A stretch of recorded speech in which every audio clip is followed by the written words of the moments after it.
a quick demo of how the polling will work, so that way, and then Dick, I'll come back to you because Melanie might answer your question, and if not, then we'll come back. Give me 1 moment, because I need to create a new poll because I don't want to ruin the others. Gotcha. Well, while she's doing that, Dick, do you mind? Do you want to go for it? Yeah, the 85%, is that of people in attendance, people who responded to the homework? So we had just over half of folks respond to the homework. So we know that that's not reflective of everyone. We can't count folks who aren't here, right? So we're going to say 85% of the folks who have shown up.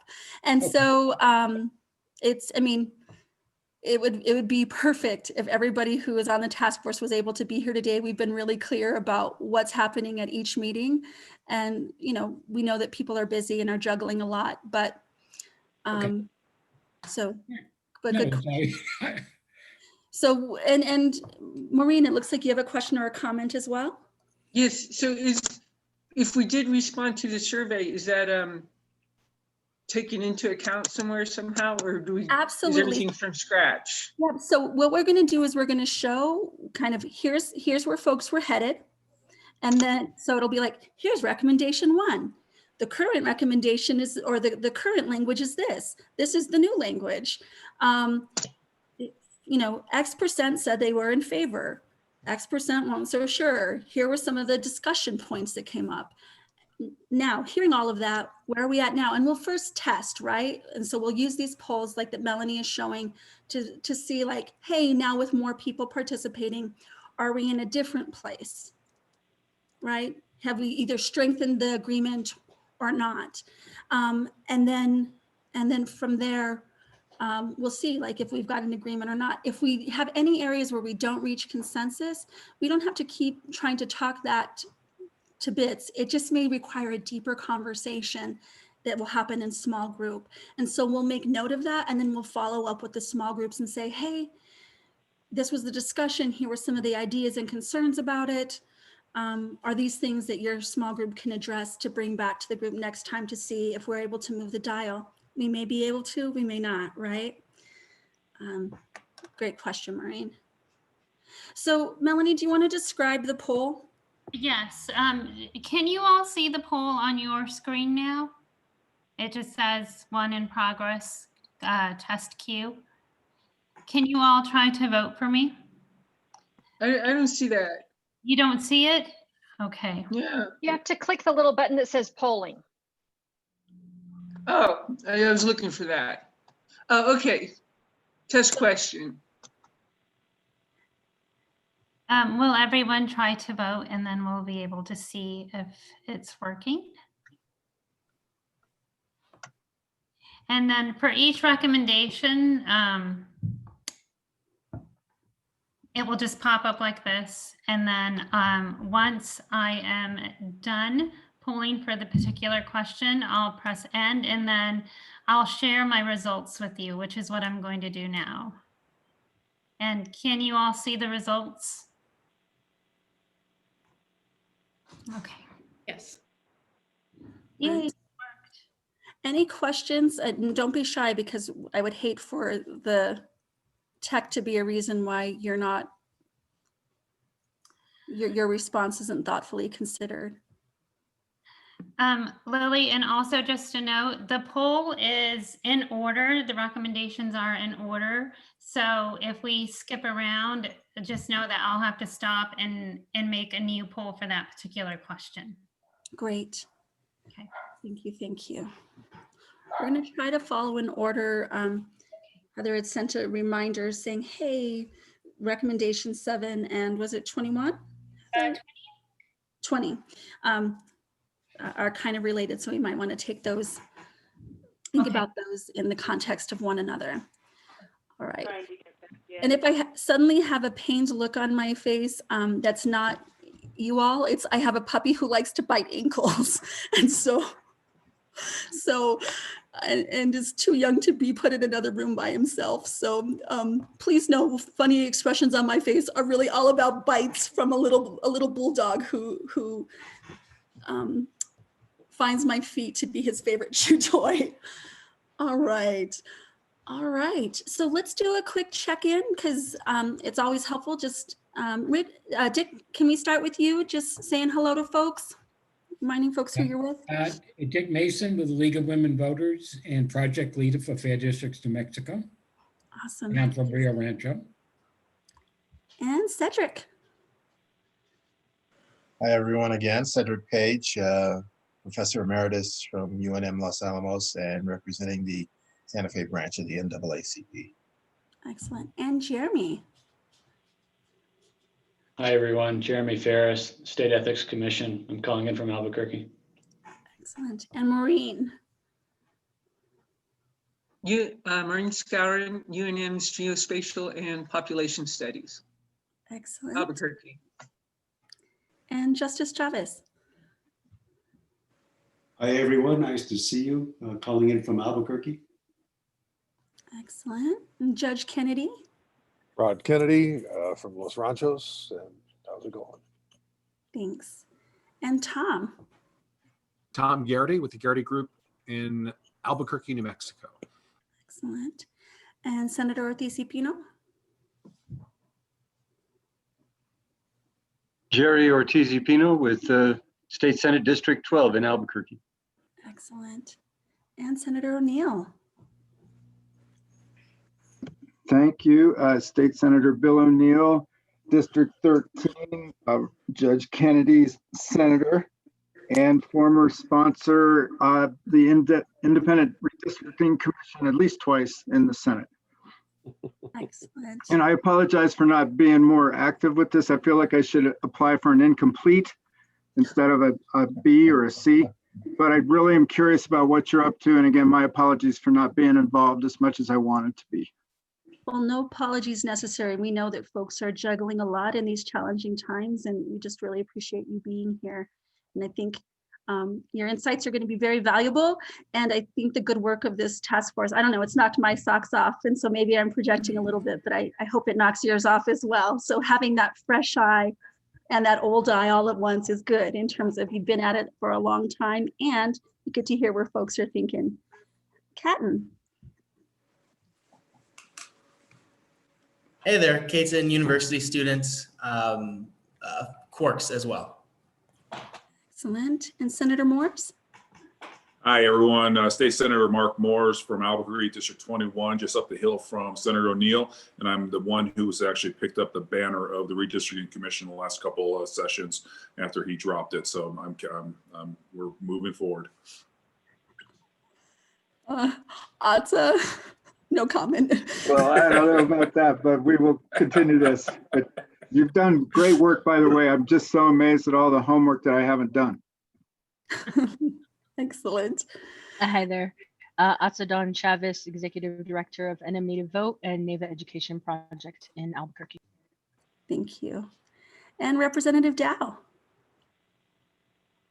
Oops, you are on mute, my friend. Hi, Rebecca Dow. I'm from Truth or Consequences. I am down south I have Grant, Hidalgo, and Sierra counties. So yeah, it's been great to participate. I appreciate the opportunity and I've been trying to do my homework.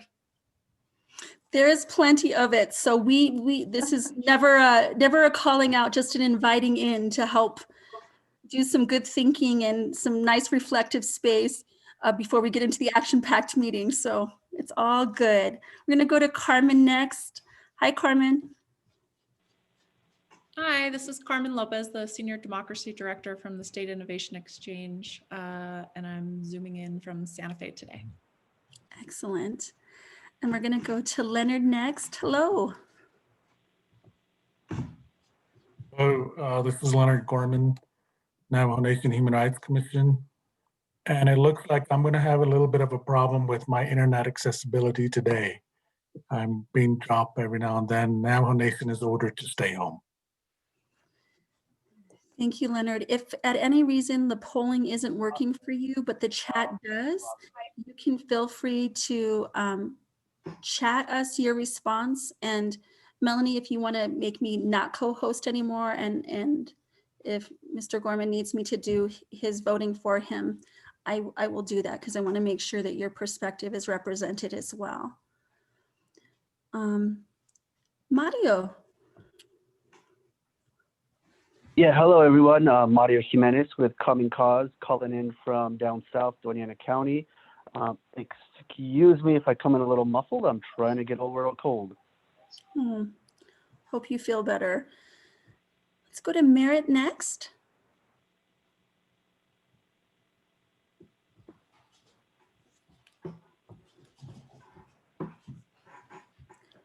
We heard Merritt earlier.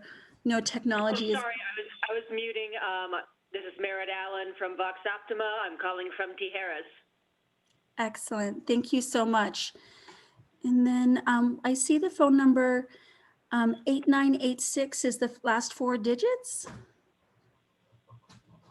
Would you mind unmuting by *6 and letting us know who's joining with 8986?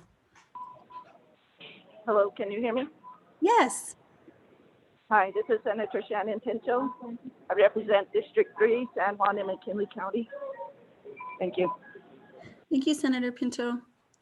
Excellent. I saw Earl on before, and I think he's dropped off, but hopefully he's able to rejoin. All right. Well, we're glad you're all here. We're going to come back to Heather. Heather, I'm going to say hello to folks. Hi, Heather Ballas, Thornburn Foundation. Happy to see you all today. Excellent. And Melanie, you've already explained some directions, but give you a chance to let folks know who you are again. Melanie Eastwood, New Mexico first, and thank you to all the people who did their homework. Excellent. So I said we don't give out gold stars, but Melanie does. Gold stars all around to folks who do it. You can tell, like, the kids, the people who were like honor students, and they're like, do your homework. And they were like high honor students. And then those of us who are like, I'm okay still getting good grades and making honor roll, but I don't have to be straight A's. Melanie was the straight A girl. So she appreciates other folks who always do their homework. All right. So we're gonna shift in and let's go to the first recommendation and the first poll. And again, speak up if you're having any challenges. So the recommendation for guideline, or the first recommendation is guideline 1. It currently reads, congressional districts shall be as equal in population as practicable. And the small group that worked on this said, we don't recommend any change. And so this is something where in the homework, we had 13 respondents, and there were 12 folks who were absolutely in favor, and there was one person who said maybe. And the suggestion was restructuring the recommendation to make it, well, you can read for yourselves, parallel with more imperative recommendations such as districts shall. So the recommendation could read the same as the current guideline. Congressional districts shall be as equal in population as practicable. So it's a friendly amendment there. So any additional conversation, Maureen? I also wanted to say that we can't expect readers of our recommendations to already be familiar with these guidelines. So I think it would be best if we don't refer to guidelines and we just start the recommendation from scratch, as if people aren't familiar with, people are coming to this brand new. Absolutely. In the drafting, so this is, in the drafting of an actual report, will be very, very explicit for the purposes of a Survey Monkey, that we didn't want each question to be one page in and of itself. We abbreviated, but your comments are understood and agreed with. It. We will make sure that that context is super clear. So that way, if folks haven't been part of the conversation, they're not expected to infer anything. Any additional comments or discussion before we do our polling? Oh, sorry, that's the newest member of my family giving me a hard time. All right, because I'm so cruel, I moved my foot out of his way. All right, so any further conversation? All right, so Melanie, why don't we go ahead and get the poll going then? And please only vote on recommendation 1. And how do we do that if we're on our phone? All right. We'll have to take that down. Melanie? Lily, I'm not voting. I could be a proxy for somebody if you need me to. All right, so Heather and I are willing to be proxies. Heather will be a proxy for you, Representative Dow, and Leonard, are you able to vote, or do you need me to vote for you? I'm able to vote at the moment. Okay, beautiful. If that changes, don't be shy about letting me know. But we need someone for Senator Pinto. Senator Pinto, are you able to vote, or would you like me to be your proxy? You can just chat me your vote if that's the case.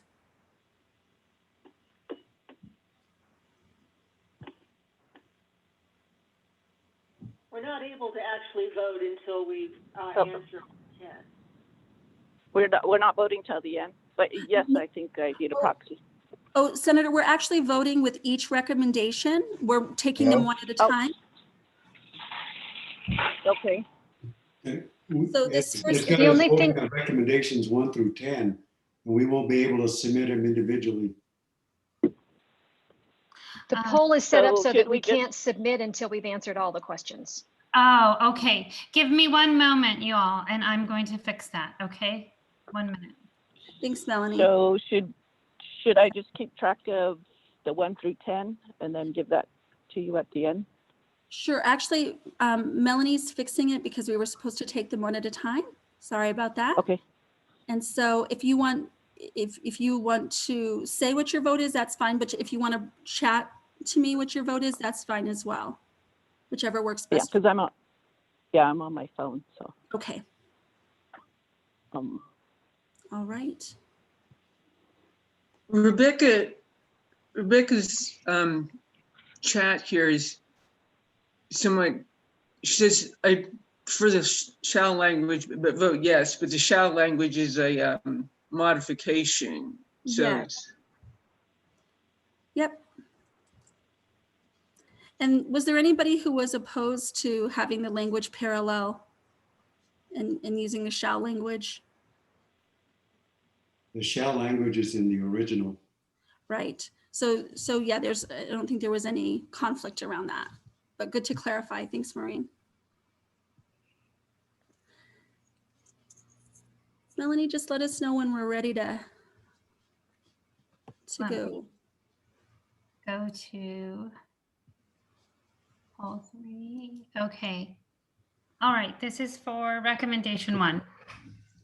So do you support recommendation 1? Yes, no, or maybe?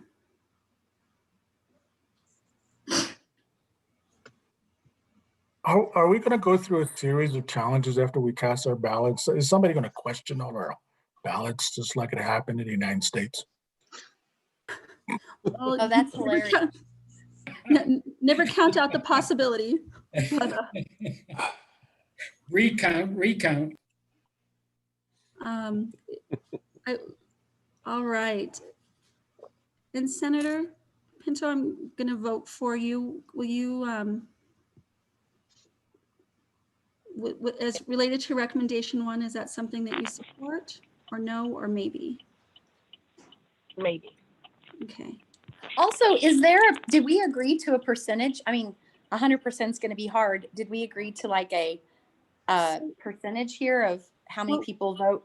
Yeah, what we suggested, and it's what we do in all of our town halls, but we can have a little more conversation about that if it's helpful, is typically with town halls, it's 85% or better is a go forward.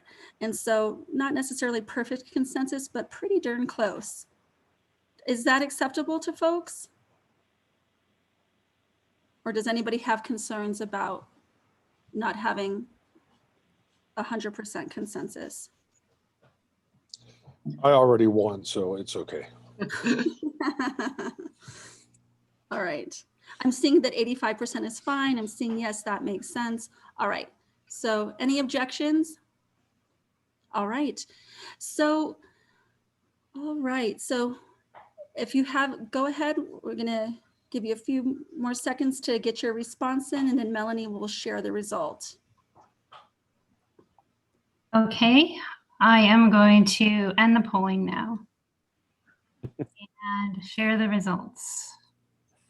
All right. We have 95% support and a 5% that's a maybe. And then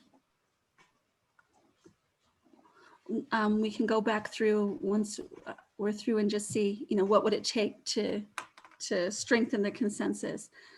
All right, but very cool. Let's look at recommendation number 2. Do you want to share that?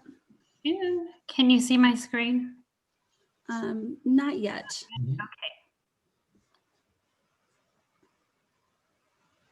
Okay, there's recommendation number 2. Excellent.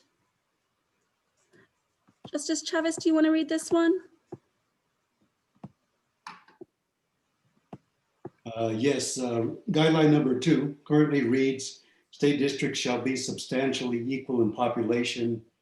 No plans for state offices will be considered that include any district with a total population that deviates more than plus or minus 5% from the ideal. The recommendation is to limit the population deviation to 2% unless the legislature explains why they wanted a larger deviation population. However, we're adhering to the plus or minus 5% as a maximum. And the reason for that is the US Supreme Court has made it pretty clear that if you're under 10% population deviation, it's not per se unconstitutional, but above that would be unconstitutional. Great, thank you. And the only reason for that is transparency, so that the public knows exactly why you're engaging in larger population deviations than 2%. Right, so that it's not done without clarity about why that decision was made. So this is an area where, at least at the homework phase, there was 60% in support. There was, looks like about 15% más o menos, looking at just the bars, that were not in favor. And then there were some folks who were maybes. And so let's talk a little bit about, for folks who either in the homework phase or as you're thinking about it now, can kind of read each other's comments. So there's some suggestions around edits. And of course, when it comes to grammar or editing, we'll do that in the reporting. We're trying to see about just substantively. There's a suggestion that rather than plus or minus 2%, that it's plus or minus 3%. Some reflections from folks who've been to this rodeo once or twice before, that in 2011, it was very difficult to pair 70 House districts and 42 Senate districts down to this degree of equality without crossing county lines, stretching boundaries widely and disturbing communities of interest. 3 congressional districts are fairly simple to make equal, but it's harder to do it in terms of our state legislature. So there's a suggestion to keep it at plus or minus 5%. Number 4, the comment is, I suggest rewording this recommendation for the reasons outlined in 1, so using the imperative language. So we can definitely do that. Also, the 2% overall deviation should be more clearly stated as plus or minus 1% deviation. And then some thinking about how this impacts subsections 5 and 7. And so here's the recommended: state districts shall be substantially equal in population. Their population deviation from the ideal shall be within plus or minus 1% unless certain conditions are met. Their population deviation may range up to plus or minus 5% only if needed to satisfy the Constitution, the Voting Rights Act, or traditional redistricting principles, and if the legislature justifies such deviations. So to that comment about transparency. And then it says the possible language still tracks the plus to minus 5%, not the 2% recommended. And then 6, the use of both 5% from the ideal and 2% from the ideal makes the recommendation ambiguous. So any other comments, suggestions, considerations? Dick Mason, I want to, should be a friendly amendment, I assume. The reference to the section 5 and 7, is because we took this language from a pre-existing bill, I would, am I correct, Maureen? I think we took it from the draft that I sent. I wasn't in this group, and I'm Oh, guessing okay. that 5 or 7 mean the guidelines, but the guidelines may not exist in the future. I think. Well, yeah, that's why I'm saying, so I think we should take that. This is Merritt. I've got actually the text open that Justice Chavez and I were working with, and I could actually paste up in chat. I think something that would be a little clearer if that would help, because this is kind of complex. Okay. That would be great, Merritt. Justice Chavez? Yeah, Dick, you're right. It's 5 and 7 are in the guidelines. I'm hoping that we're, as a task force, will recommend that the legislature also actually enact these as laws. Okay, so 5. And if we do, number 5 is VRA, and number 7 are traditional principles. Okay, I'm confused. You know, I know there was one item where we took some language out. So this isn't the one. This you actually did deliberately. I'm sorry then. If I can jump in. Yes, please. In this day and age with computer software where we are, there is really no reason that those districts can't be equal or close to as equal as possible. And I also have some thoughts about what I consider squishy language. If it is the public policy, if we're going to pass law and says that you have to be within 1% of deviation, which I think is in this day and age with technology is very easily to be able to do. If that is the public policy, to then say, well, you have to be within 1% deviation unless you don't want to, is quite squishy. That's, we can tell people if this is the public policy of the state of New Mexico, we're going to be within 1%, unless the legislature really doesn't want to do it, and you can come up with any excuse you want to, including your dog ate the homework. There's really nothing anyone can do about that. So if it is the public policy that we want to get one person, one vote as close as possible, so that people have equal representation in the legislature, that should be the public policy, and not give people the out. We're going to come to Senator Ortiz-Pino next, and then Atsa had a comment in the chat that maybe we can introduce into the conversation.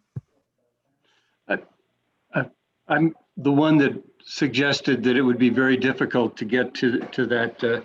I know technology makes it possible to get to it, but to do that, you have to violate some of the other principles that we thought were so important. For example, communities of interest, geographic boundaries, governmental boundaries. Each one of those gets washed away the closer you get to absolute equality among the districts population-wise. So that's why I thought that giving the measure that we used this last year was 5%. Within 5%, every district had to be within 5%. Makes it possible to then accommodate communities of interest. Makes it possible to avoid crossing. To have one senator, for example, represent 8 or 9 different counties. Because you're trying to make everything exactly equal. That's where we lose the flexibility. If you make this one inflexible, you wipe out any flexibility in the others. The other point I think that I wrote that didn't get picked up is that as soon as we issue, could you close the door, please? Could you close the door, please? Well, I disagree with them, so let's move on. I think the dog may have disagreed as well. There you go. The dog was eating his homework. As soon as I start talking, the dogs have to jump in. Sorry about that. The issue is, as soon as we issue this redistricting plan, and it's based on the population in the census, 2 months later, it's different. By 10 years later, it's going to be significantly different, no matter what we say. So I think the point is to try to get them as close as we can. They're not going to ever stay the same. There's going to be movement in the population. And we lose the flexibility in those other criteria that I think are very important. Dick Mason, later on, I'm sorry, Dick. Asa was next. If you can hold for just a second, we'll come to you next. Asa, you shared a comment in the chat. Do you mind bringing that into the conversation, and then we'll come to Dick next? Sure, we're all dealing with dogs over here. It's wait for my dog to quiet down as well. So my question is just in these conversation about staying as close to the population, we are expecting anywhere from a 5 to as much as a 20% undercount in some areas of the native population. So I'm just wondering, is this the right place to address some of those disparities, or as the gentleman was saying earlier, is that going to make it harder to address them in other areas if we make this a little more restrictive? I think you're right to consider how decisions about each of the recommendations will have ripple effects into other goals and values. And so I think it's worth discussion to see if there's a way to address it in the language and able to reach a consensus or not. Dick?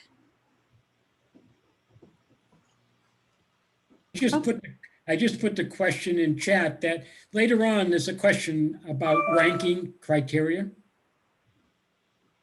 So we could rank this as being something to work towards, but maybe it's not the primary. Isn't there a question later on about ranking? Not in Melanie? Yes, there is. Recommendation 21, I think. Yeah, so there's a recommendation that we do rank criteria, but there isn't a recommendation for specific criteria. I thought we were going to hash that out sometime altogether. Yeah. That's what we were told. We'll need to have that conversation, and we can, I don't think it makes sense to have that right this second, like which order, but we can have that conversation. That if we have time for it today, great. Otherwise, we can have that on our agenda for our next meeting. So I want to circle back. Merritt. Oh, thanks, Merritt.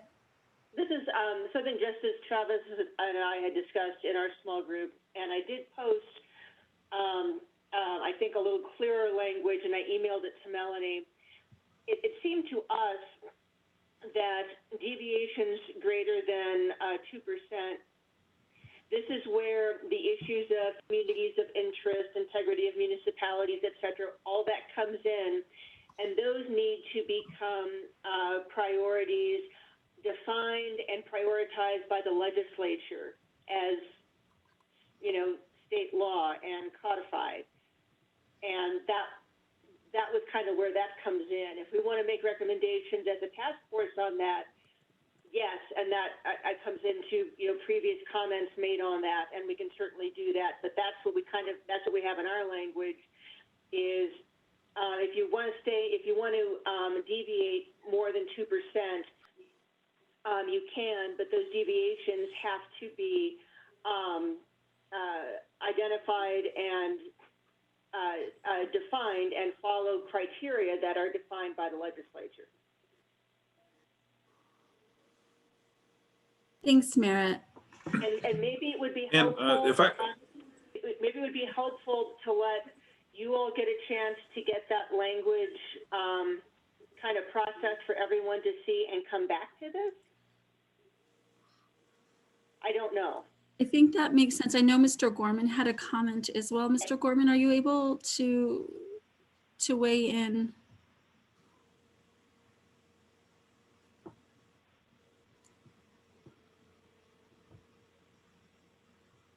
I'm not sure if he needs to be unmuted.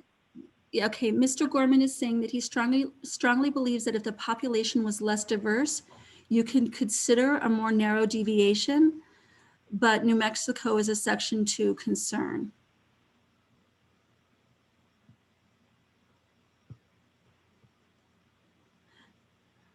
Mr. Gorman, is there anything else you want to add around that? Or does anybody, Merritt or Justice Chavez, do you want to respond? Yeah, I'd like to respond. I read the comment about redefining this as plus or minus 1%. I think that would be consistent with what Maren and I discussed and would probably add clarity. The reason it is vaguely drawn is because we had different groups. One group was working on VRA, group number 4 was working on communities of interest, etc.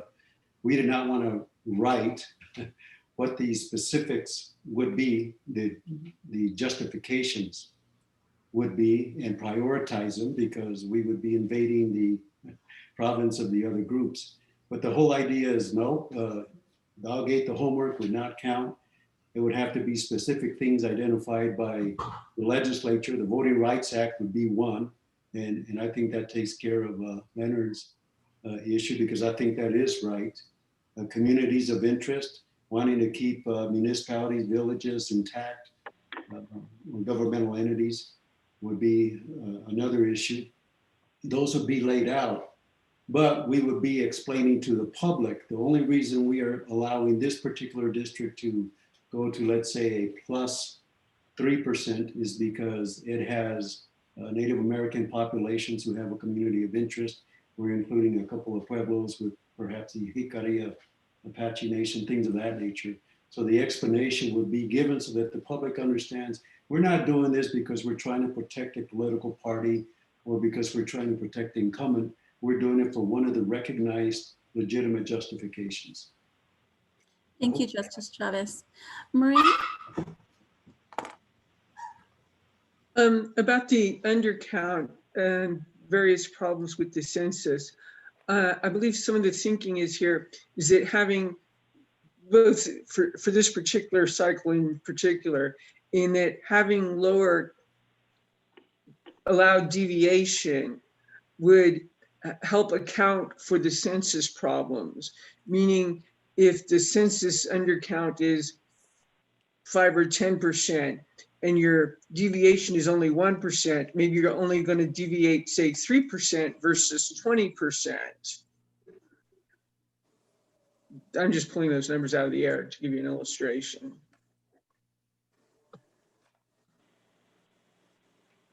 Thanks, Maureen.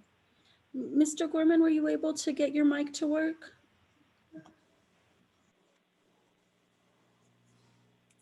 All right.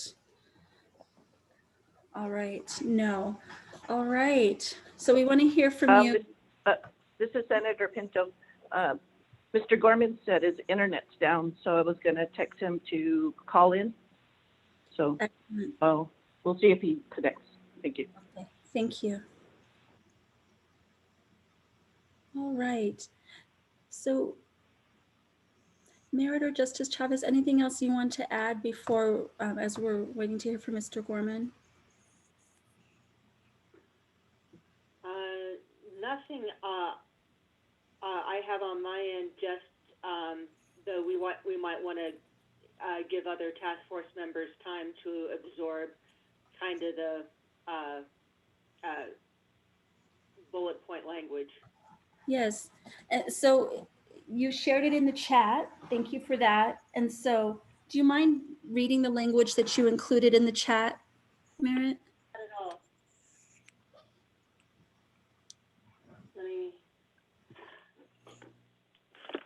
The primary goal should be as close to ideal population as possible with no greater deviation than 2%. If we state overall deviation, that would allow plus or minus 1%. Subparagraph A, if greater than 2%, justification is required. Acceptable justifications would include, first bullet, Voting Rights Act considerations. Second bullet, state policies taking into account communities of interest, integrity of municipalities, etc., as defined and prioritized by the legislature. Third bullet, in no case shall deviations exceed 5%. Number 2, we recommend the legislature enact policies, currently guidelines, and prioritize the policies that would justify acceptable deviations as discussed in subparagraph 1A above.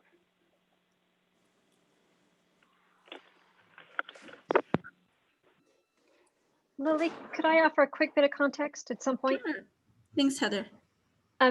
So one of the things that that Lily and I learned when we went through some redistricting training prior to this was that some of the justifications for keeping a lower percentage for deviation are if you're trying to really make sure that you're consistent from district to district, and you're trying to reduce the possibility of your deviation being used for political purposes. So, so in some places, folks have used, say, a 5% deviation to say, okay, let's make this a safe Democrat district or a safe Republican district. So what's interesting about the language that was been offered just now by Merritt in the revision, and also the sort of foundation of the one that was offered before, is it essentially said, sure, take up to 5% if you need it, but you got to have a reason, and it can't just be for political gain one way or the other.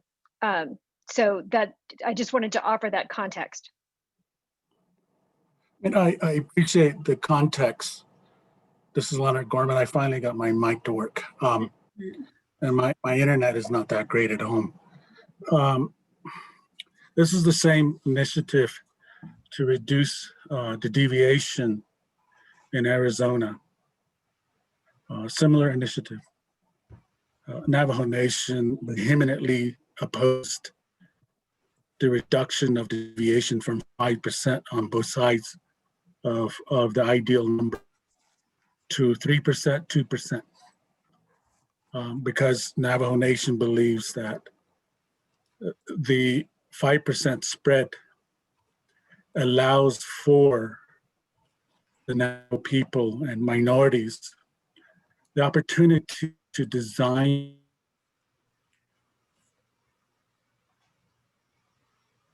Mr. Gorman, you're cutting out a little bit. We heard up until the ±5 allows for the Navajo communities to design, and then you cut.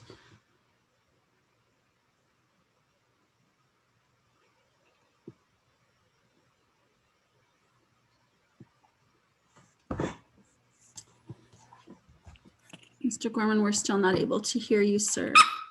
Sorry.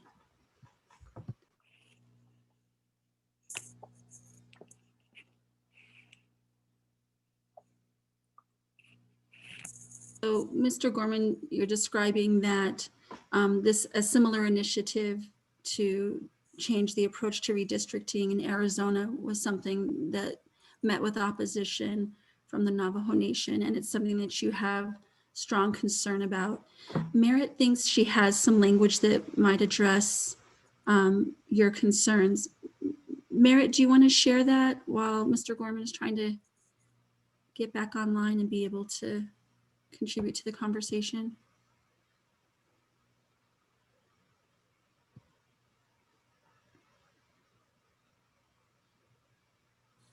And Merritt, if you're speaking, we're not able to hear you.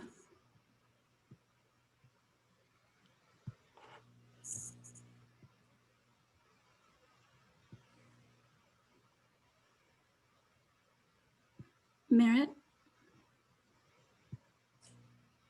All right.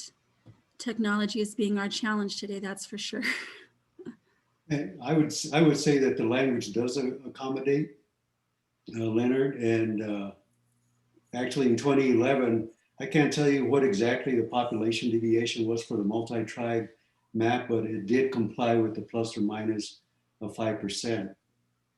So I know there was a deviation, I just don't know what the exact one was. And there were, I think, 6 districts that we approved as being in compliance with the VRA for the native population. Right, so. And so when Merritt has a language that acceptable justifications include the Voting Rights Act considerations, that takes care of Leonard's concern, as does the second one, state policies taking into account communities of interest, because communities of interest played a large role in approving their plans under the VRA. Thank you. And so I don't want to give short shrift to Mr. Gorman's comments. I appreciate your response, though. Mr. Gorman, I'm going to put my phone number in the chat. And if you would like to if you would like to join that way, I can put you on speaker.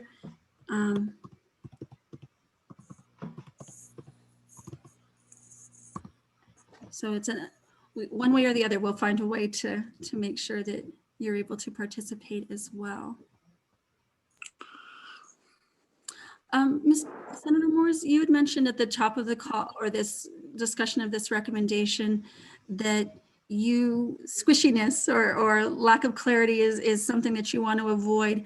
As Merritt was able to, and Justice Chavez were able to detail what those exceptions would be, did that address your concern, or do your concerns remain? It definitely helps consolidate it a little bit. It's still pretty squishy. They can come up with ideas. And that I guess I'm a little confused by the position of the Navajo Nation on the plus or 5%, because I think they're assuming that their district would be on the low end of that deviation, as opposed to games being played to make it on the high end of the deviation. So whenever you allow that deviation, it can play both ways. It's a two-edged sword.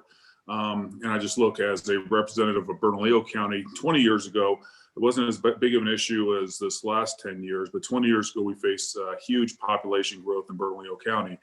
And there were districts purposely drawn with the deviation as the highest point in areas that everyone knew was going to grow in Bernalillo County. And we had one House district that ended up by the end of that decade twice as large as most of the other House districts. And it was foreseen, and it was a way for rural parts of the state to make sure Bernalillo County did get that representation for that 10 years. So those are the kind of examples that can happen in the real politics and also the racial politics that the Navajo Nation expressed concerns. So if you have the more deviation you allow, the more games that can be played, more politics can enter into this system, and the less public confidence the people have with the system if you continue to play these kind of games. And that's why we're all trying to be here, is to minimize the games and make this a fair, equitable redistricting process. So that's why we're all doing this task force.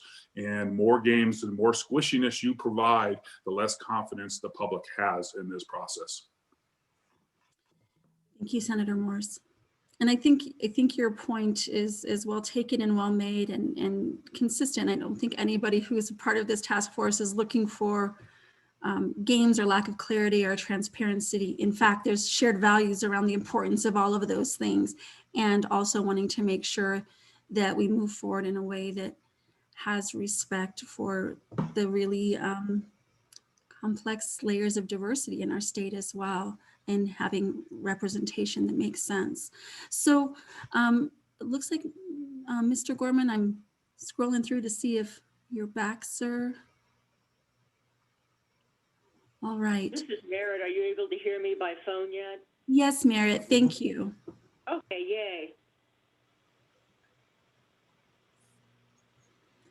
So Merritt, did you want to weigh in? I have no comments further. I mean, I think everyone has added the right notes, and I think the main thing is adding the caveat that deviations under the Voting Rights Act are allowed, but have to be precise and spelled out and made public. That's the main thing. But of course, we want to be as close to ideal population as possible, and I agree with Senator Moore's comments. All right. Thank you. So I'm wondering, given that there's strong opposition from Mr. Gorman speaking on behalf of the interests of the Navajo Nation, and that he's not able to participate in this part of the conversation, if we might circle back later while we have connectivity. And Melanie, if you're able to send me his phone number in chat, I can also give him a call directly. Let's pause on this vote and come back to it, knowing that we've had some deep and meaningful conversation, and it really wouldn't be fair to proceed without letting him kind of finish what he was saying and describing. So, but that we've got greater clarity with the recommendation with some of the bullet points that Merritt included in the chat. So Merritt, we thank you for that. We know that we're moving towards a good solution, but we're not quite there yet. Let's look at recommendation number 3, please. Melanie, do you mind pulling that one up?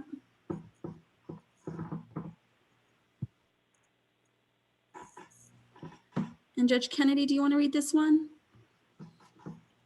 Sure. The New Mexico Constitution would have to be amended to allow for multiple member districts. Article 4, Section 3B provides the Senate shall be composed of no more than 42 members elected from single member districts.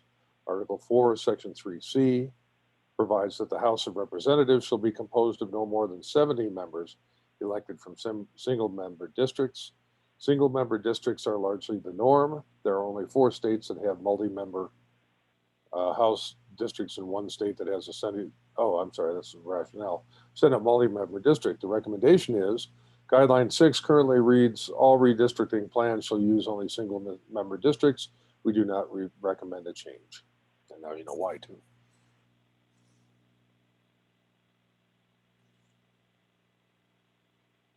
Great. Also because multiple member districts are disfavored because they can result in majoritarian disenfranchisement of minorities and communities of interest. Thank you, Judge Kennedy. Is there any discussion about this recommendation? So in the homework, there was strong support. We know we didn't get a chance to hear from everybody. So a couple of, you can see the comments there that Judge Kennedy highlighted. Any additional discussion before we open the poll? So a vote for yes is a vote for the status quo. Exactly. Melanie, if you want to scroll back up to the Yes. top. I mean, the recommendation maintains the status quo. Okay, thank you. No change. All right.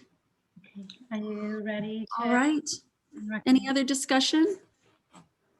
All right, Melanie, go ahead and open up the poll, please.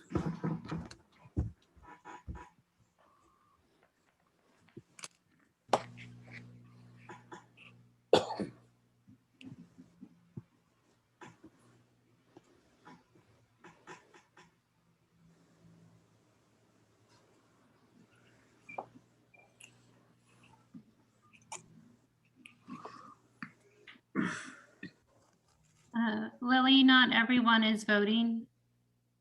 All right, if folks, if you can certainly vote yes, no, or maybe, folks can take a few more minutes and vote.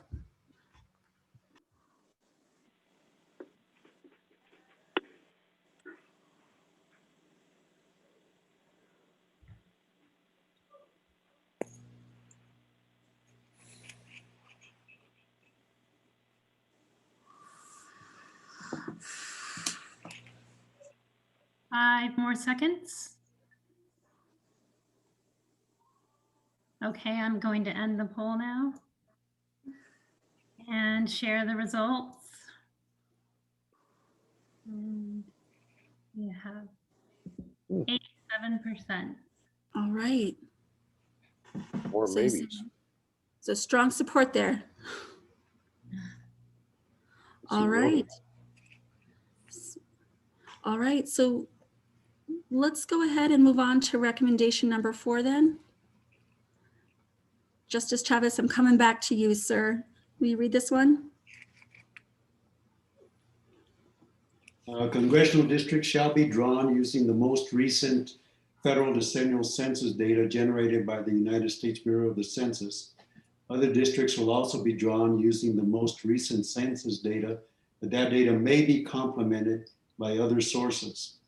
It's that last part that I think requires vote. But the census data must be complemented, may be complemented by other sources. And I think in the commentary, some of the data that was suggested that could be used would be the American Community Survey. And I think blocks under 94-171 or the other potential sources of data. The concern being that the differential privacy and the noise that is going to be introduced is going to result in numbers that are less than accurate. Thank you. All right, we can just kind of scroll down. There's some comments. Give folks a moment to read through those.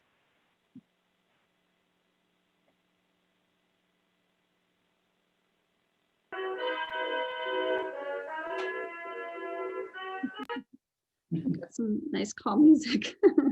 Some decision-making music, better than Jeopardy.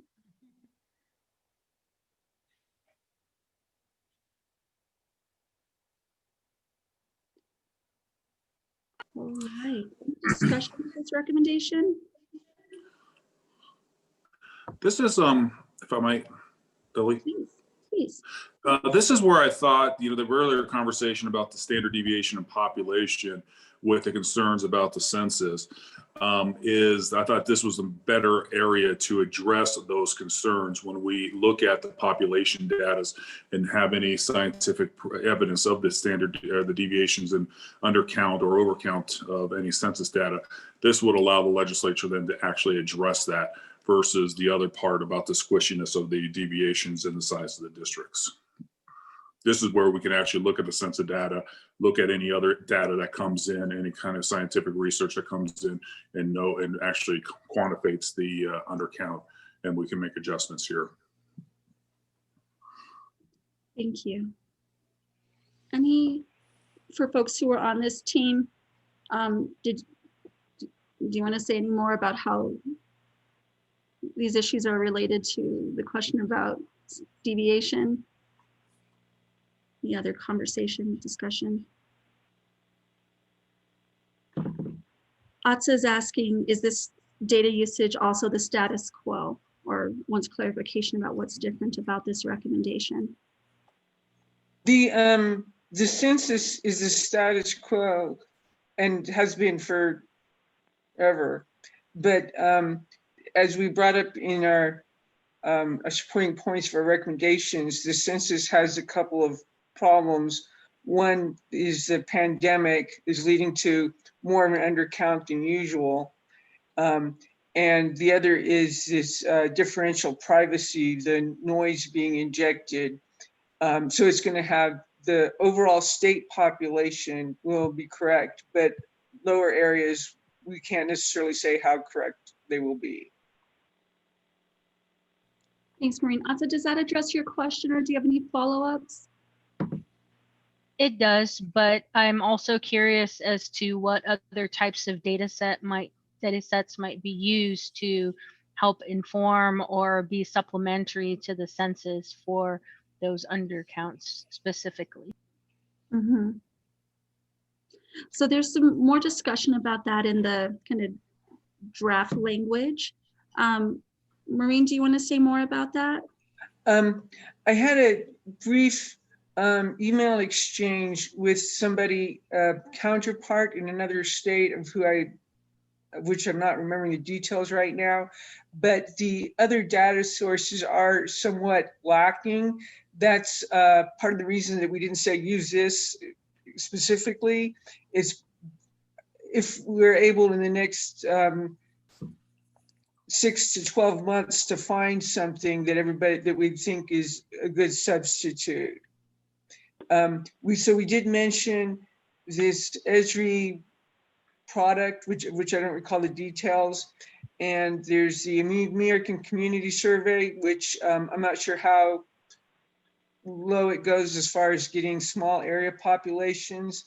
And my employer, Geospatial and Population Studies, it does do small area populations, but again, that doesn't go too low either. So we don't have anything that we can be real super competent and confident of right now, but I think it's also wise to leave the door open. Great, thank you, Maureen. So just to briefly summarize your intent here as a team with this recommendation is to continue using census, but not exclusively, to be able to have the flexibility to use other data sets as higher quality data sets or enhanced quality data sets become available. Is that a fair summary? Right, and possibly to help inform and check. Right. Atsa, anything else or any suggestions? I think to avoid the squishy language, maybe there can be put some other qualification statements that kind of say that, you know, it's used to make sure that we have accurate population data versus for any inconsistencies. Because I think if you leave it a little bit too open-ended, then that kind of can introduce some stranger potential data sets. And so I saw that Mr. Gorman is back on the line. My concern is that, you know, what are those data sets going to be that could potentially be used, because they may further skew the data than what is actually represented.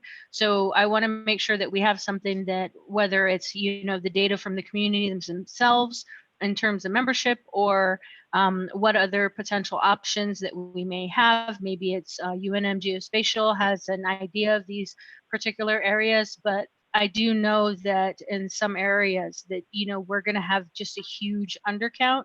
So I want to make sure that we protect those particular districts from loss of representation. Maybe it would be good if you could maybe draft something up and we could come back to it. So would you be willing to work on some ways to specify kind of the criteria or qualifications for the data, so that way it gives flexibility, but not kind of not a wild ambiguity. Goes. Yeah. Not so much squishiness, to use our technical term. Right, and I'd be happy to do that, in particular if, you know, Senator Pinto or Mr. Gorman has time to kind of help draft some of those. I think that we could come to a good idea of what might be feasible. Excellent. And Melanie, if you want to share the PDF that had the kind of draft language and the rationale, and Atsa and Senator Pinto and Mr. Gorman, if you're willing to take a look at the PDF and the work that this group has done and come back with some kind of more clarifying language, I think that would be really helpful. Lily, this Dick Mason, one thing I just want to be clear, we need to use the census for the congressional districts. Right, and I think nobody's opposed Right. to that, Dick. What folks Yeah. are No, I just wanted to having be some question about is, in addition, with additional information and Right. additional data, what's the guidelines around that? Mr. Cedric, Okay. did you have something to add? Yeah, to eliminate some squishiness, that technical term, would we consider using must or shall be rather than may? May gives too much latitude to not use some of the data that we're going to find that would be useful, as you pointed out. So I would offer a suggestion that we change that last phrase, but that data must be complemented by other sources, given the uncertainty of the accuracy of this particular census. Now, in another 10 years, we'll have more accurate count and so forth. But I think for this one, we've heard enough about the lack of confidence in the census data.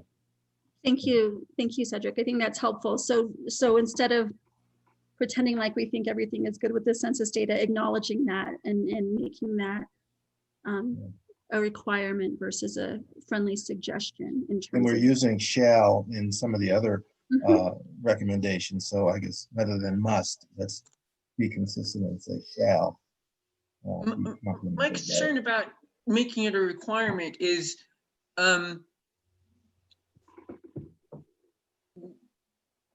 we possibly, if I had more time to study this issue, the answer might be different. But at this time, I don't know that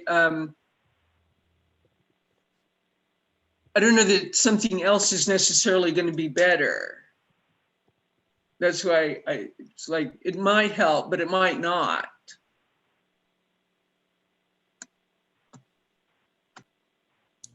Judge Kennedy? Thanks, Maureen.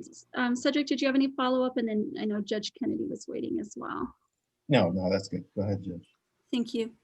I'm not sure what I was waiting for. Oh, okay. I saw you were unmuted, and that's the Zoom equivalent of raising your hand. So sorry about that. Okay. So I think I was unmuted for most of it. Okay, gotcha. And I just noticed it now, so it must have been too much excitement going on. All right, so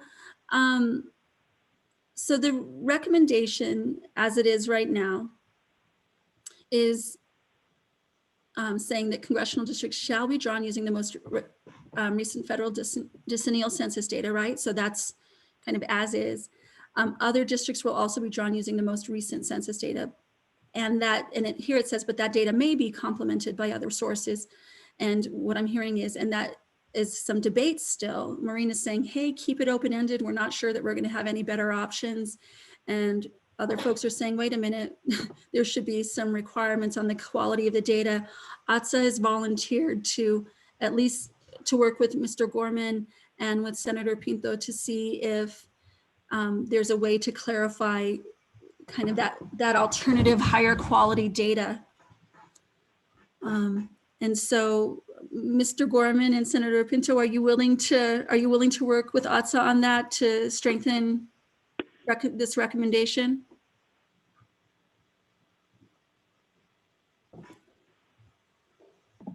Ladies first, Senator.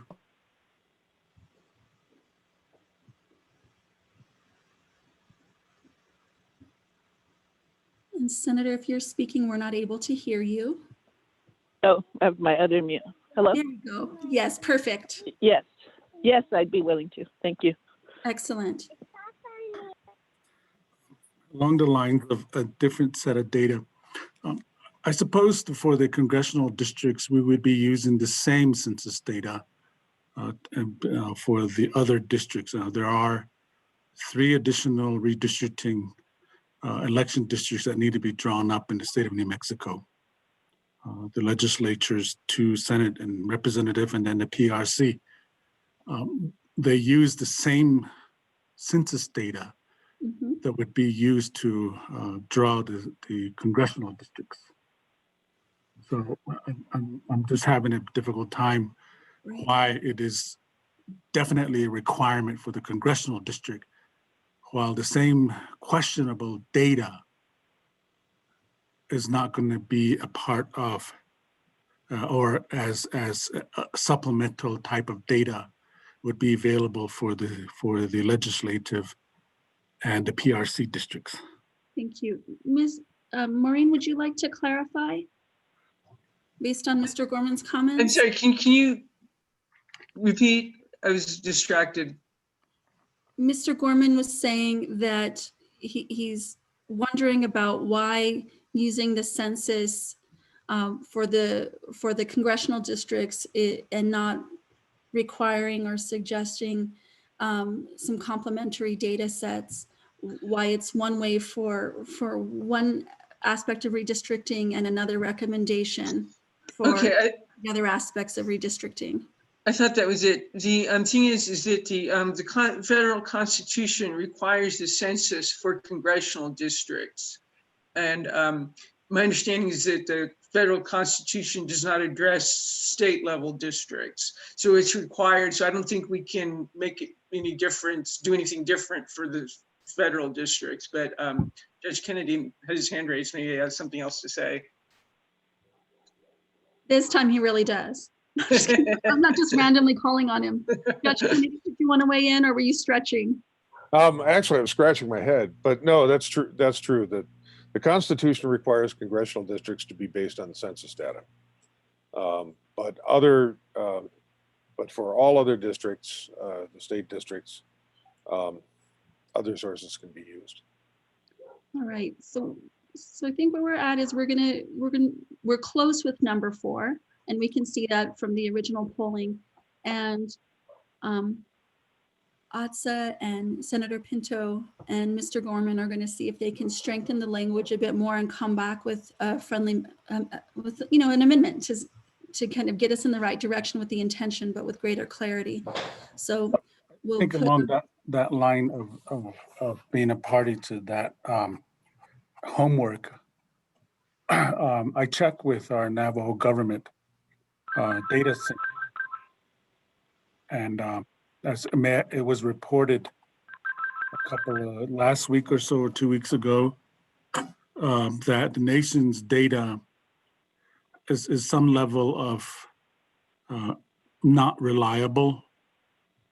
And I checked on the data, and it did come back that the data is not reliable, principally because during a time in which the data was being updated by the computer system in the Navajo government, just like I'm having problems with the internet accessibility.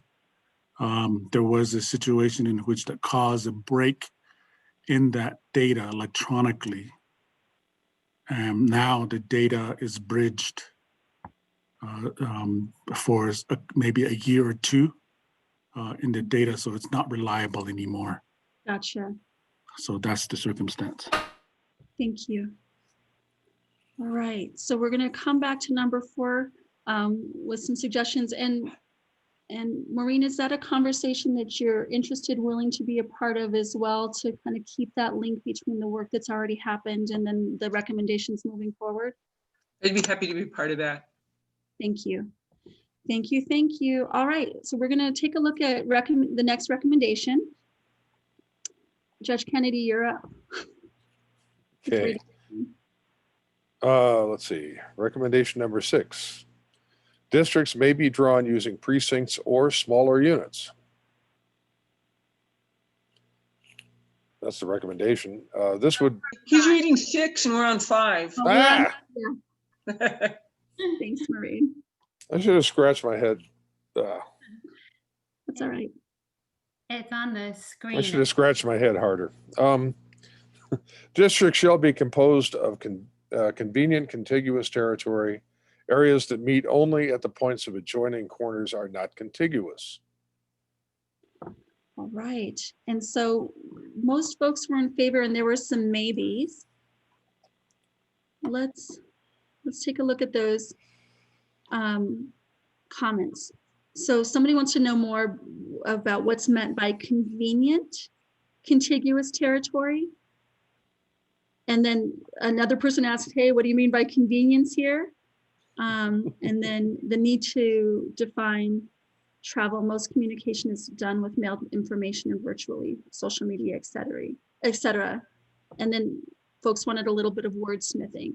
And so maybe we can start with just that description of what you meant by convenience, Marie.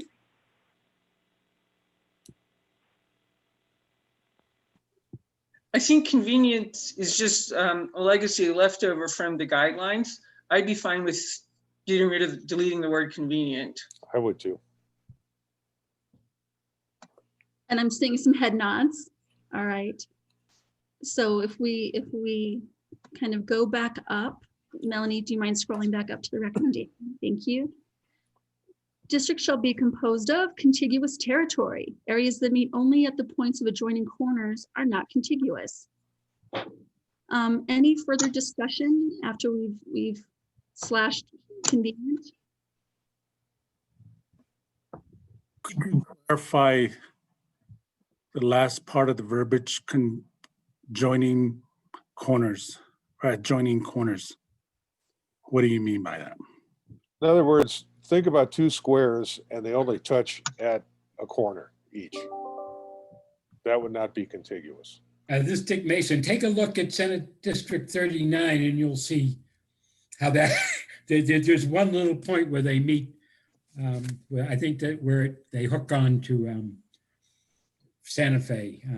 It's just one little point that it hooks on. Well, there's also, this is Representative Dow, my district, I have to drive an hour south and then an hour north to get to the last precinct, one precinct in one county, because you can't go over the mountain range. And so Representative Dow, you're using that as an example of— It touches. Yeah. It touches, but there's no connection to the people. I mean, it's one precinct I have 3 counties, 1 precinct in 1 county. I have to drive 2 hours out of the way to get to because of a mountain range.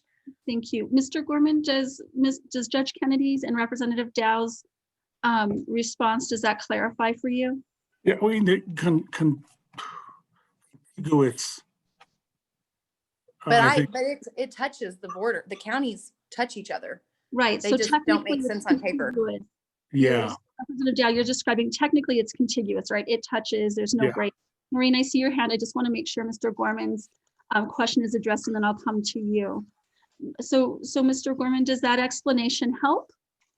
Well, I know that there's been some rolling concerns about contiguity.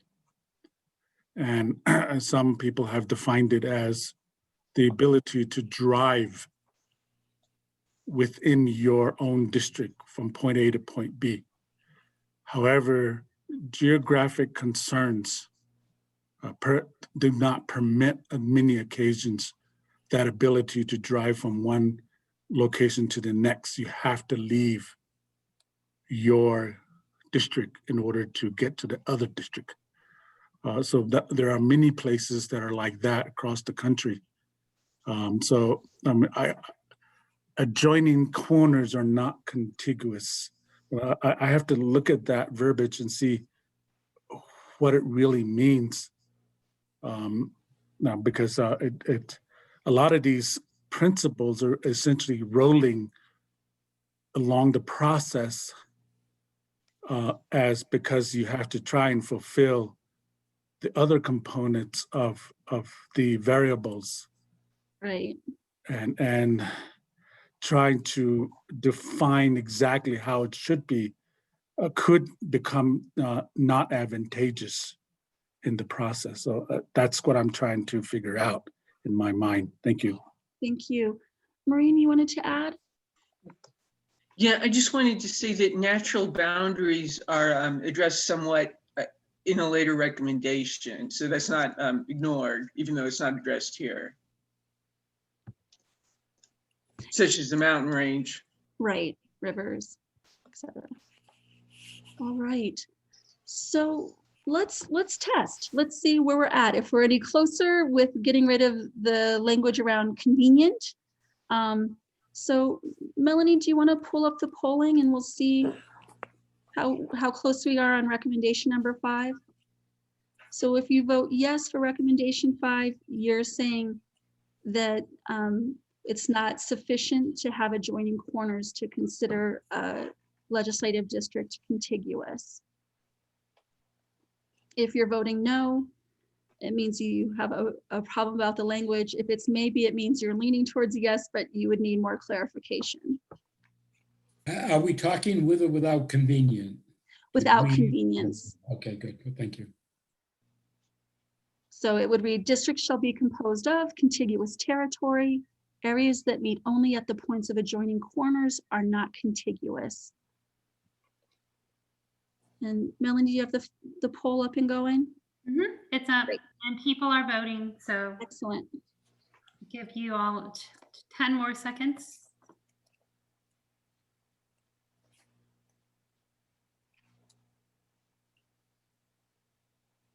Okay, I'm going to end the polling. And I'm going to share the results. All right.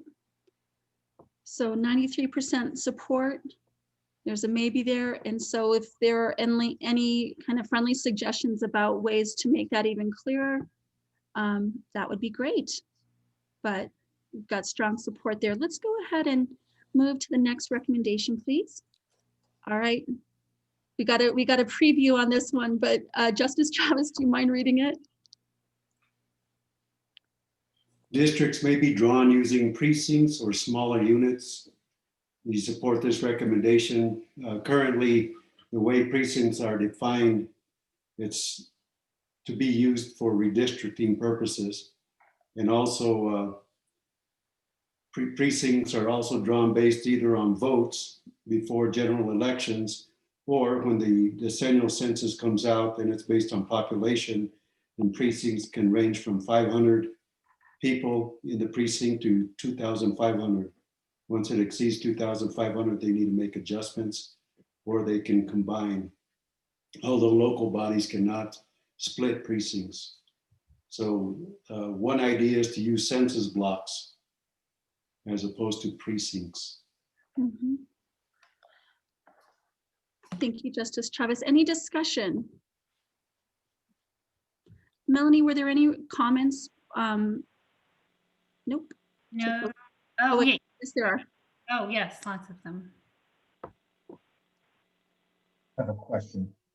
Just, are precincts drawn by the county clerk, or are they drawn by the Secretary of State? Anybody They are know? drawn by counties but approved by the Secretary of State. Okay.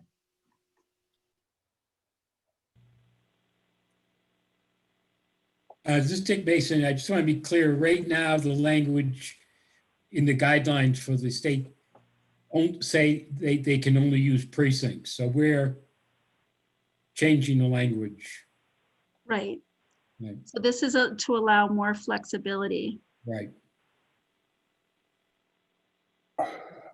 I have a suggestion on the language. Yes, Mr. Gorman. The one single word. Melanie, do you mind scrolling back up just so folks can hear the comment in context? Yes, sir. Go for it. Districts may be drawn using precincts. Instead of using the word or, why don't we use the word and smaller units? Okay. So that way we're not all, if there's an area where it makes sense to go to smaller units, great. If there's an area where it makes sense to measure at the precinct level, that works too. Yeah. Gotcha. And then Mario, you had a question, and I'm seeing Jeremy's response in the chat. I wonder, Mario, if you might share your question for folks who aren't following the chat. And Jeremy, if you want to weigh in.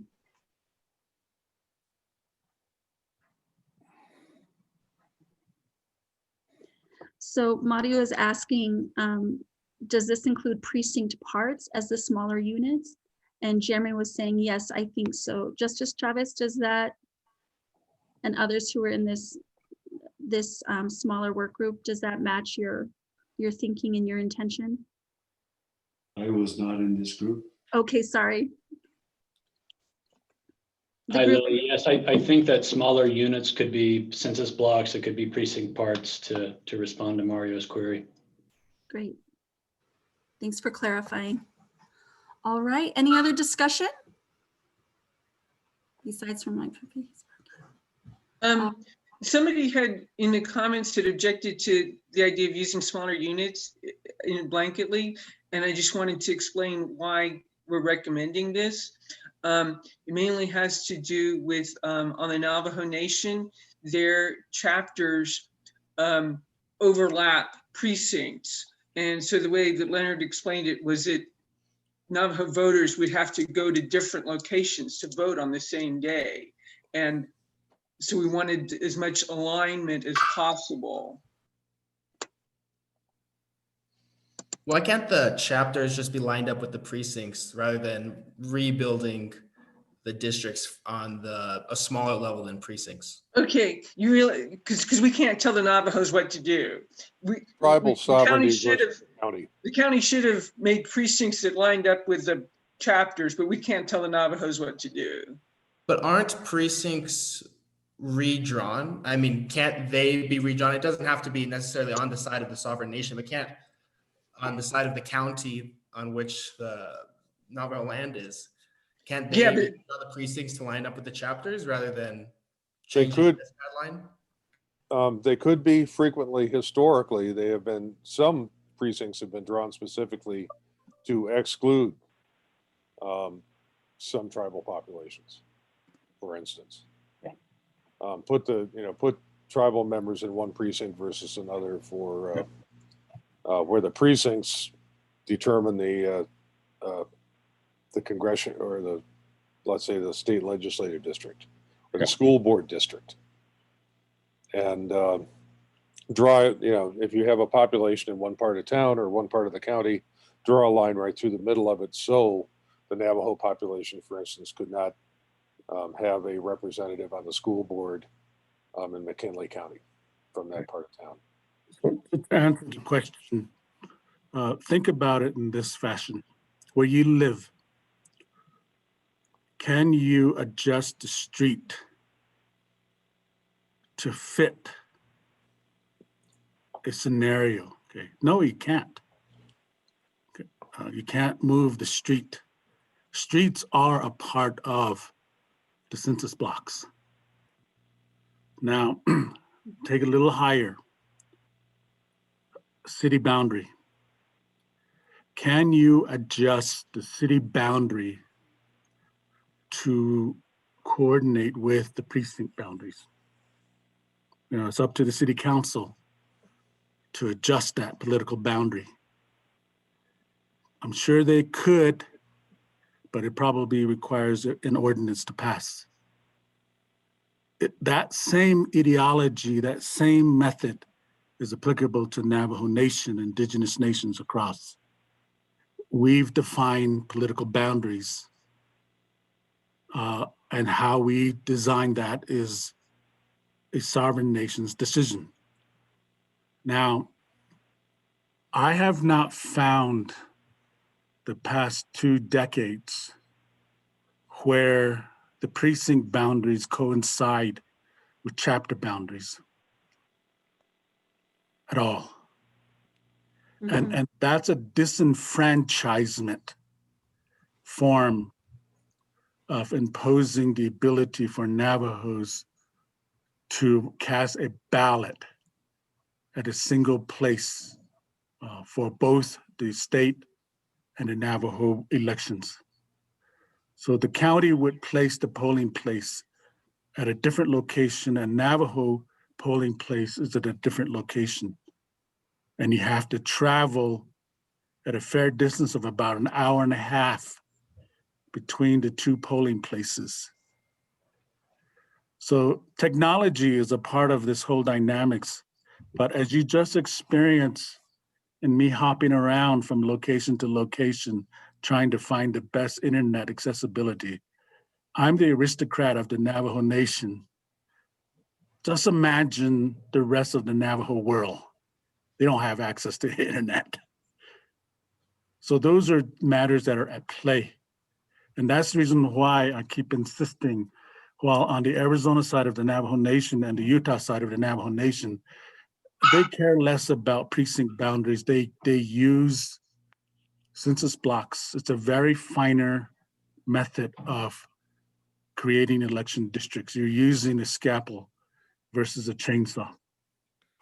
Mr. Gorman, thank you so much for clarifying, and Kate, you might have any follow-up, but if there's any other question, we did reach out to the Secretary of State's office and received a written response letting us know that it was permissible to go to smaller sizes. So,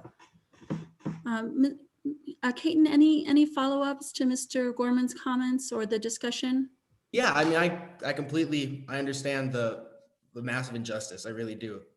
And I don't really have an issue with this recommendation. Just for my own education, it seems like we're fixing the really terrible practices of the county by going up to the state level. Whereas it seems like the county should be more accommodating to looking at these sovereign nation boundaries.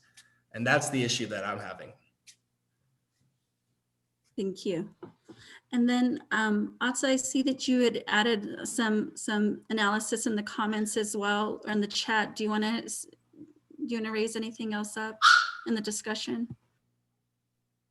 No, just the need for readdressing kind of the issues that are happening now. There were a number of voters who basically wanted to vote in both elections, but are having to travel to different sites to be able to cast those ballots. And that's created a lot of disenfranchisement and issues across the board. So trying to find, as Ken was referring to, a way to deal with that is ideal. Thank you. And thank you for that just reminder and context about how these issues are playing out for folks. and adding to that analysis. All right, any further discussion before we bring up the poll for this recommendation? Really, one further point, another reason that council's in favor of this recommendation is that smaller units below the precinct make achieving population differences among districts at smaller margins more feasible. So this recommendation kind of works in tandem with the recommendation that Justice Chavez presented earlier that we punted on. Thanks, Jeremy. And so are we voting on the language with the change of or to and? So it would be with and. Okay. All right. So Melanie's going to go ahead and pull up the poll. So it should read, oops, Melanie, just before you pull the poll, 1 second. Okay. You're on it. You're waiting. Hold on 1 moment. So that's districts may be drawn using precincts and smaller units. And now for the poll.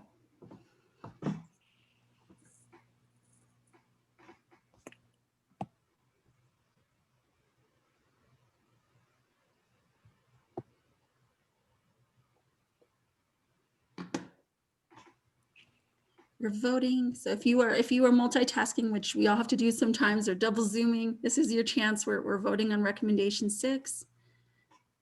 Yes means that you support changing the language to say districts may be drawn using precincts and smaller units, which could be partial precincts or census tracts. And 5 more seconds.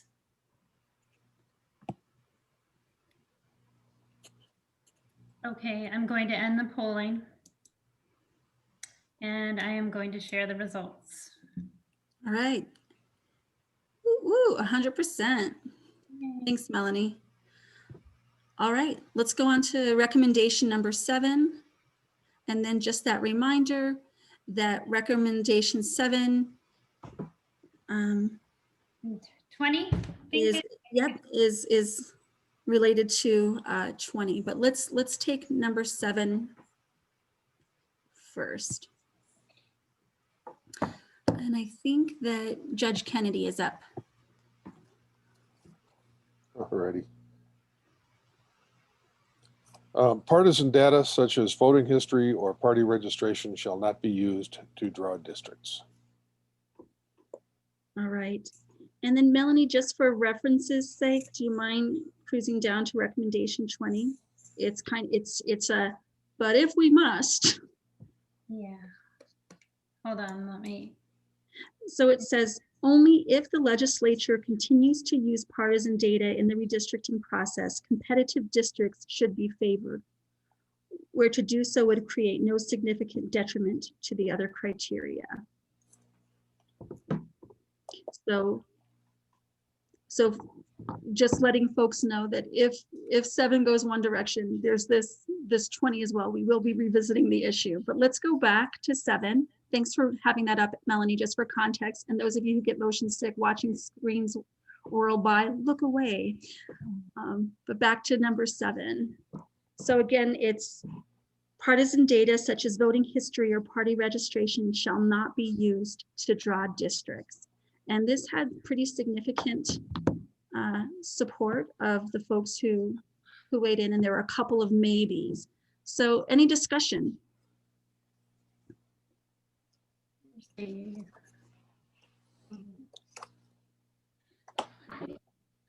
All right.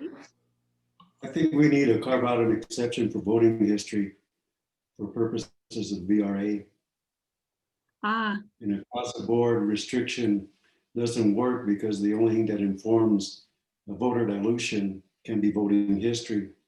And I think we heard from Aldiff that you can look at nonpartisan elections or even primary elections that would show that there's a cohesiveness in voting. So Justice Chavez, do you have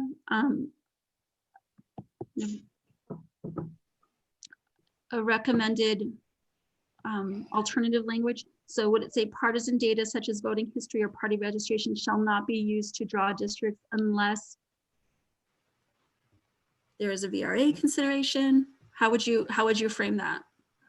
I guess I would limit it to the voting history.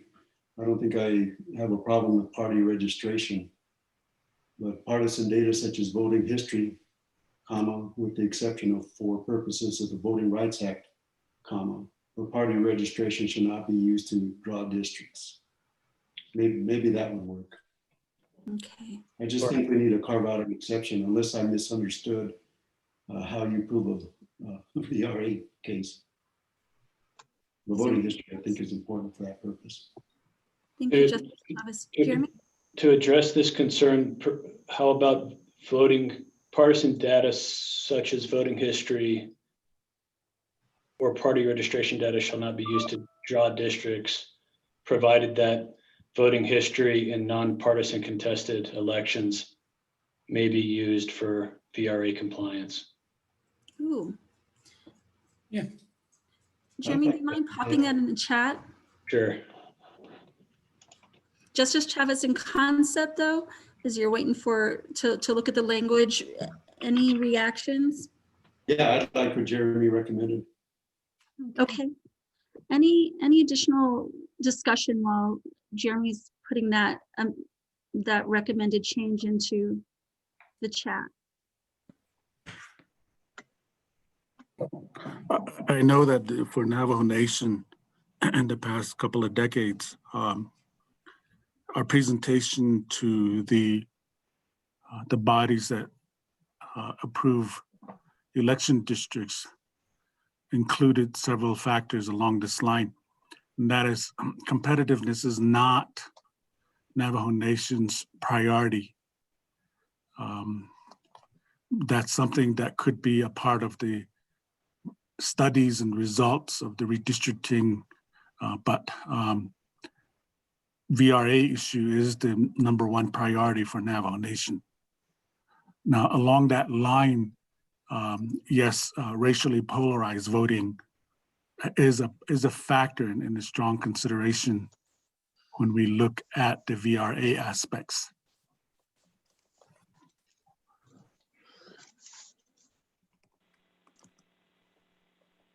Thank you. And so this recommendation itself, #7, doesn't specifically go to the issue of competitiveness. Okay.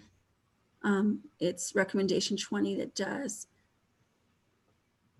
And Jeremy, my apologies, I might have missed it. Do you already have it in the chat, or you're working on it? There it is. All right.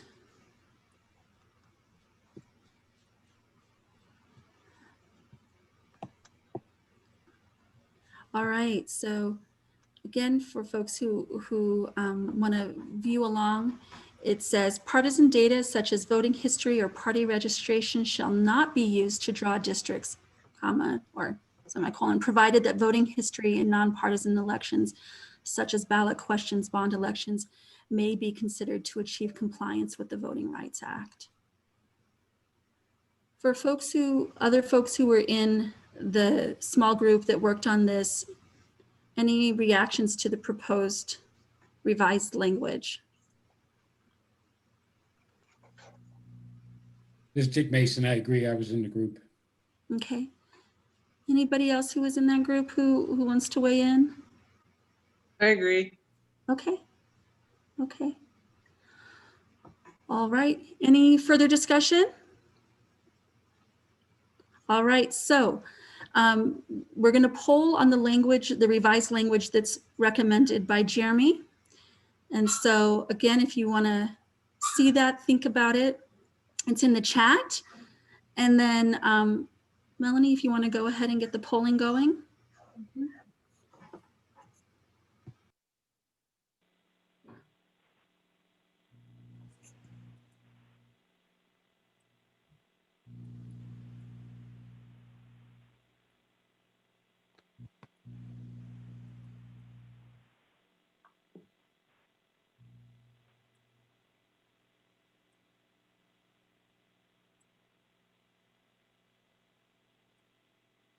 And do we have many votes in yet, Melanie?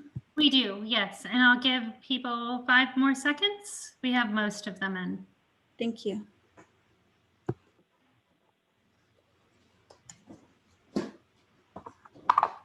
Okay, I'm going to end the polling now. And I'm going to share the results 100%.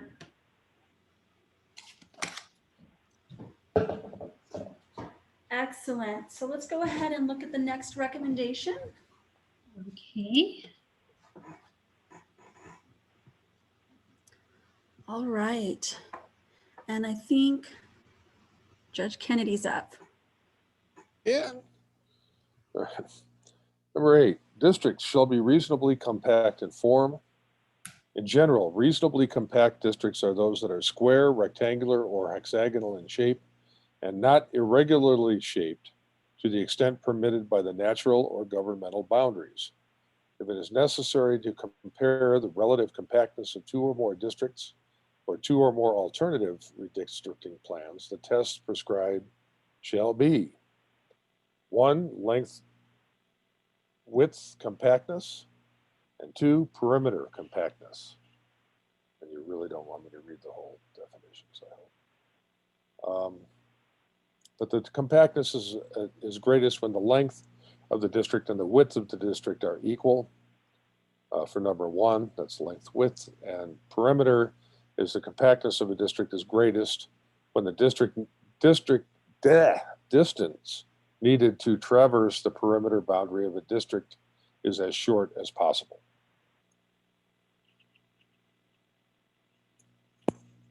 And this is one where the recommendation is too long to fit on Melanie's nifty little Survey Monkey. So to read the entire thing, you have to look at the PDF. So Alt tab over to the other screen to see all of that. And this basically came from Senate Bill, what was it, 416 from 2019, that was proposed and not passed. Great. And so, Melanie, do you want to share the PDF just so folks can see the recommendation in its entirety, in case they don't have it open in front of them?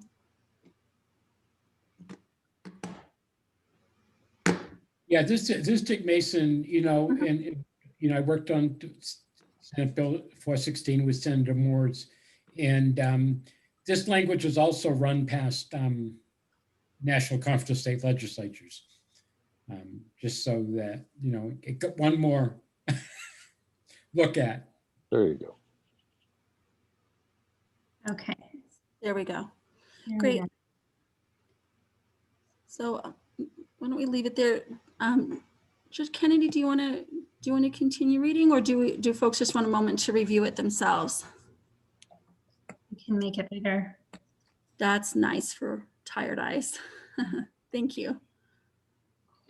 I think Be happy to read it if somebody likes, but we didn't account for the formatting. So just like the end of the blue paragraph needs to be tweaked just a little bit, like as I suggested in a comment. And I don't remember exactly. Okay.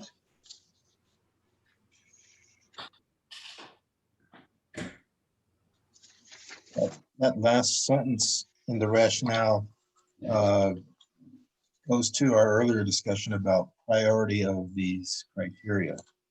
Mm-hmm. So, need to keep that in mind. Good reminder, Not Cedric. a priority. Right. I think Representative Dow alluded to that. Never need to travel 2 hours south and then east, or east and then north to get to some of your constituents. It's a good reminder. Any other discussion or clarifying questions? The caveat on this recommendation is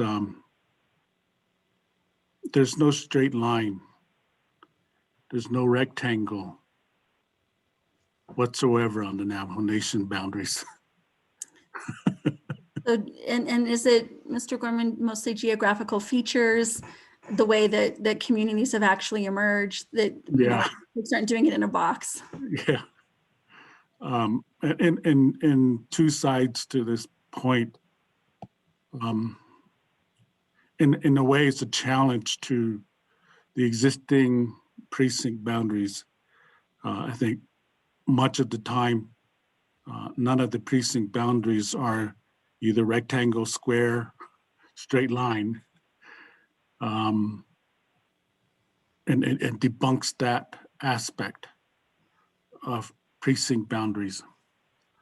But the reality is that it's rare that districts are square, rectangle, straight line because of the dynamics of all those principles at play. And my question to the folks that render this language is, how many of you have done redistricting and played with those aspects of rendering districts in straight lines, square, rectangle? It's tough to do. This does say to the extent permitted by natural or governmental boundaries. Right. So it's not absolute. Mr. Gorman, does that clarification strengthen the recommendation for you, or does it still leave you with concern?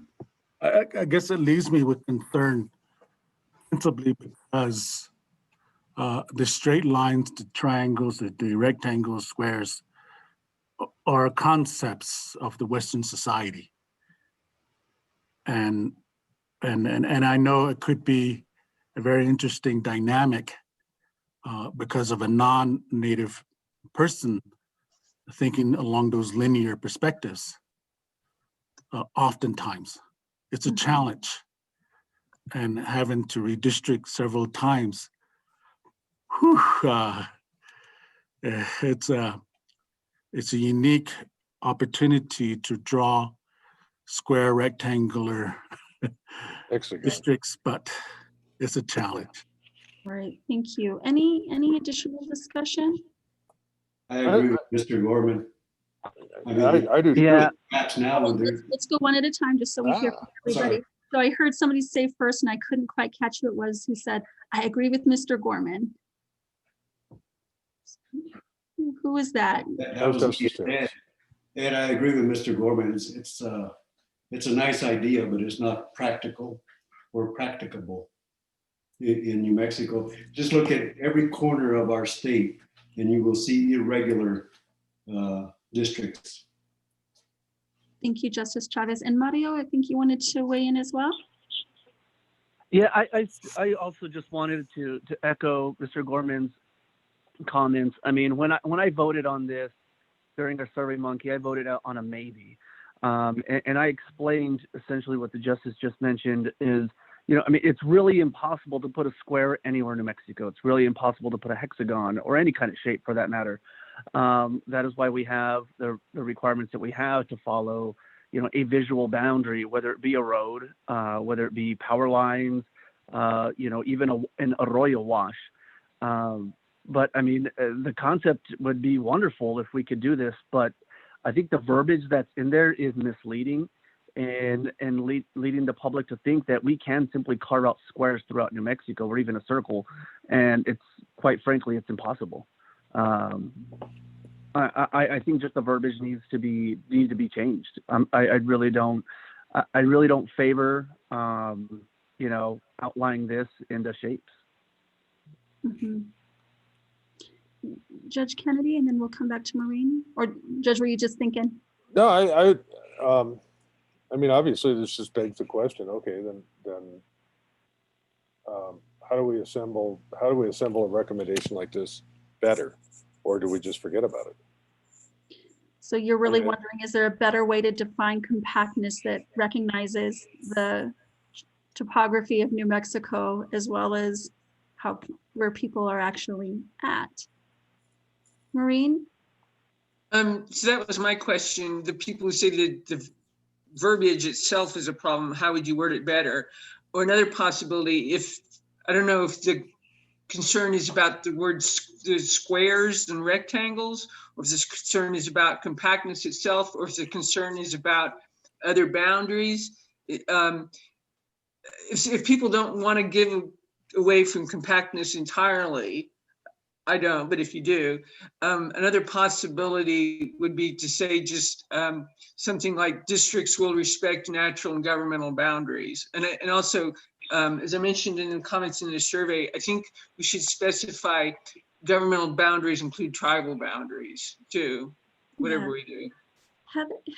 Heather is suggesting some language that kind of gets at the spirit of what folks are saying. And so, and she says, Heather, do you want to unmute and share your suggestion? Yeah, I was just wondering if we could keep the spirit of the recommendation, but remove all those shapes.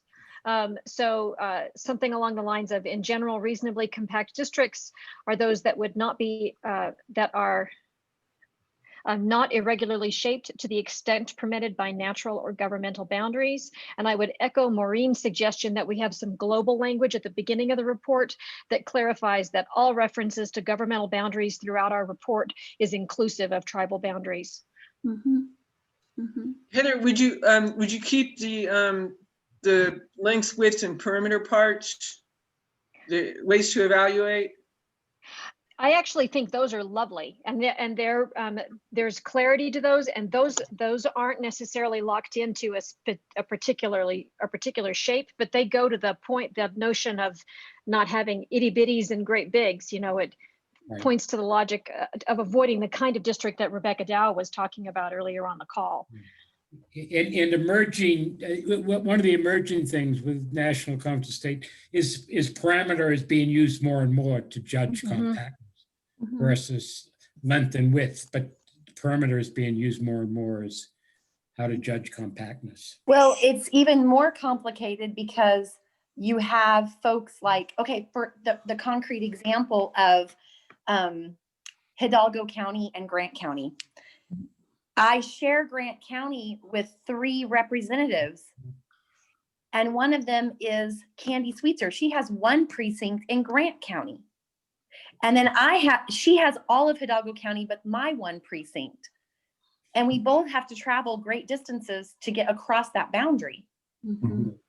And so it really, I was told by some of my predecessors that it was gerrymandering to help out the incumbents. They actually brag about that.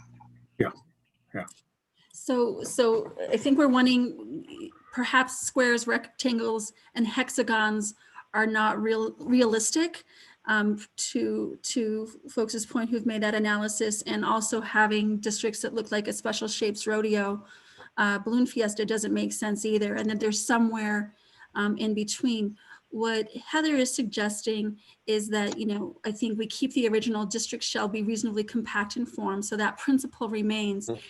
And in general, she's asking us to think about reasonably compact districts in a way that looks that reasonably compact districts are those that are not irregularly shaped to the extent permitted by natural or governmental bodies. And then the question is on the table, and I wonder if there's any more discussion about keeping the criteria around length and width compactness and around the perimeter compactness. And Dick is telling us that it's really number 2 that is kind of the national trend. I think that's a good idea. Representative Figueroa just raised a really good point in the chat that, you know, compactness is a factor that can really prevent just the most insidious forms of gerrymandering that the country has seen in its history. Yeah. She mentions octopus, which makes me think of the gerrymandering that occurred in Tuskegee, Alabama, that gave rise to the Gamillion v. Lightfoot case, which was kind of launched reforms in this area. I do think that perimeter compactness, or any measure of compactness that's quantifiable, such that we could measure our map, how compact our districting map is against other alternatives, is something that we need to add to the recommendation that districts shall be reasonably compact. Yeah. I think compactness is at the table all the time when redistricting. Mm-hmm. Like all other principles are at the table. And part of the concern much along the same line as the last presenter last week, is that there's a tendency to have one overpower the other along the lines of which is best, but all are at play equally. And it's like the piano keys, they're there all the time. And all of these principles play a role. Now, I like the idea that Jeremy presents about the need to look at a formula that guides the compactness of the district. And I know that when we use Maptitude in our system, it allows you to look at the compactness score in assessing the districts that are being developed, whether they are irregular shape. I mean, I think I kind of get stuck on the word irregular. What is regular as opposed to irregular? And that's the form that I think I get stuck on. Now, the question as to, are there any other need? Why is there a need to define this? And I realize the octopus issue is just a very simple given situation. Like they say, if you see it, it's there. And that's a simple test. But why is it there's a need to define it? I think is really my question. And I think when you look at the perimeter aspect, you begin to look at what the size and the degree of the compactness of that district is. And the theory is that a perfect circle is a number one compact score. And it goes down from there to zero. So the octopus is zero. But how do you begin to see that the compactness aspect? So I see that all these things are at play and they're all at the table working together. So my question to the group here is, why is there a need to define it other than the aspects of knowing that there is an octopus? And so I think, Mr. Gorman, there's been conversation about squishiness, like how open-ended are certain concepts, how much play is there, how much does that open up redistricting processes to lack of transparency and deal making that can just be justified, even if it's not serving the community. And so I wonder, for folks who are in this breakout group, if you want to just say a little bit more about why you took on clarification of compactness. And this is Dick Mason. I was in the group. This is, Leonard, if we don't define it, we leave it to the legislators to define. And that's a reason I think we do need some way of saying, this is how we're going to be looking at compactness. So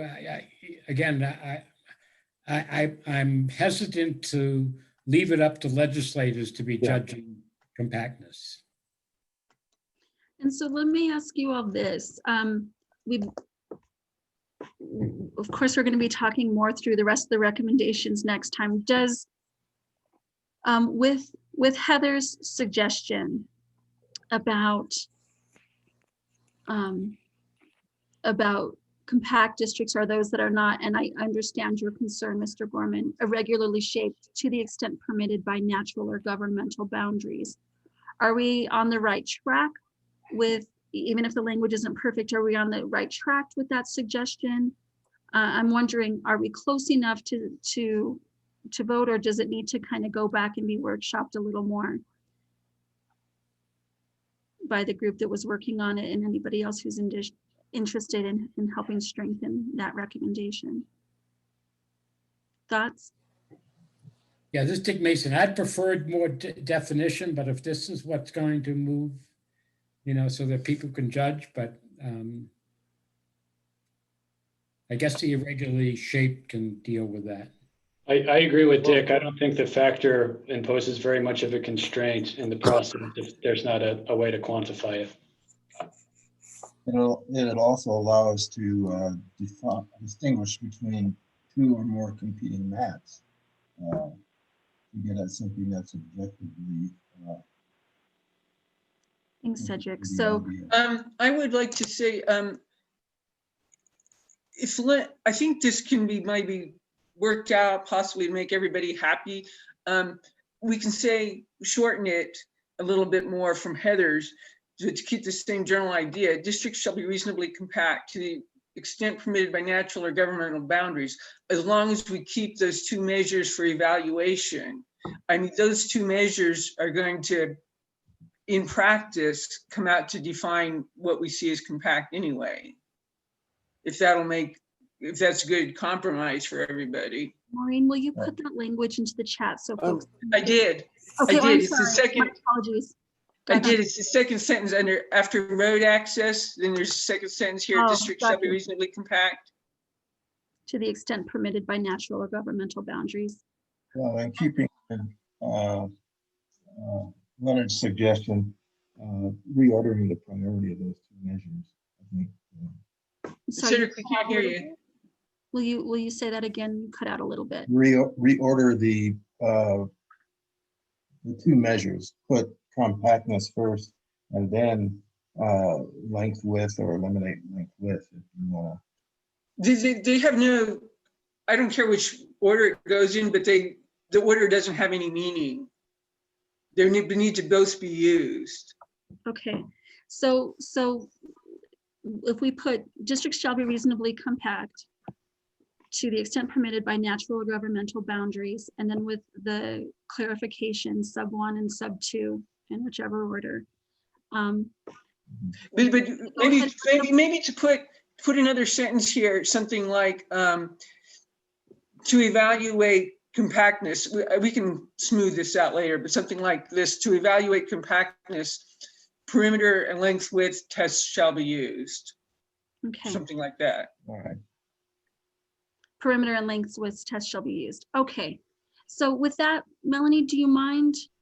Does anybody have questions about what Maureen suggested? All right. Melanie, do you mind pulling up the poll? And what we're polling for is the revised language.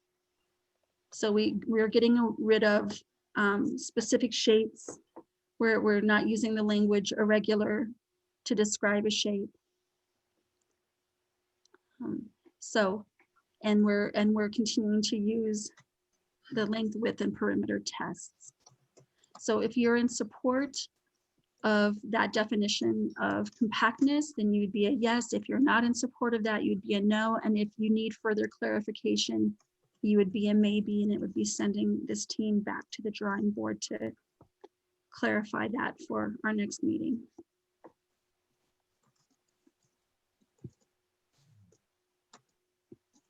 Okay. We need a few more votes.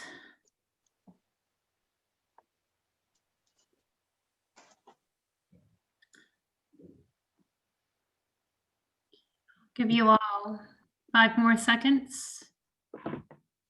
So again, a yes vote is you're voting in favor of the revised language that Maureen suggested,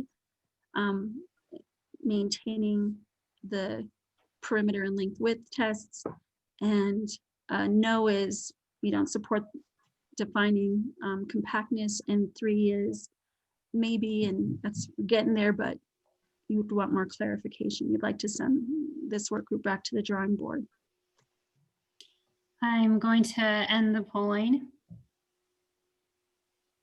and share the results. All right, so we haven't quite reached a consensus. We're moving in the right direction. Could be as high as 93%, but there needs to be some clarification. So for the group that worked on this recommendation, given the input from the discussion today, do you feel like you have enough guidance from the team to come back together? Maureen, okay, what additional guidance would you like?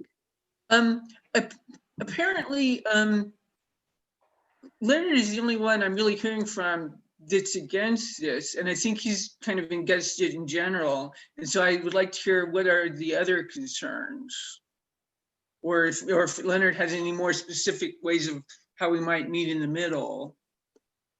Mario also raised concerns and agreed with Mr. Gorman's comments. Senator Ortiz-Pino, do you want to weigh in, sir? I voted against it. I think all we needed was that statement about it to the extent possible. When you start adding all that other stuff about these tests and so on, it just makes the earlier priorities, the earlier things that we're trying to accomplish with balance in population and communities of interest, all the more difficult. Each time you add another constriction on this, you make it almost impossible to come up with something that's good. And as the Brennan Center mentioned, this is not vital to anything. Yeah. This is somebody's idea of avoiding some of those gross problems that we've seen with the octopuses or the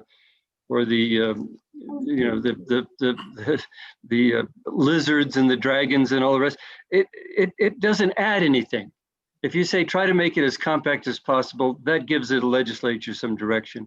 If you start telling them how to do it, first of all, it'll be the first thing amended out of the bill when it's introduced.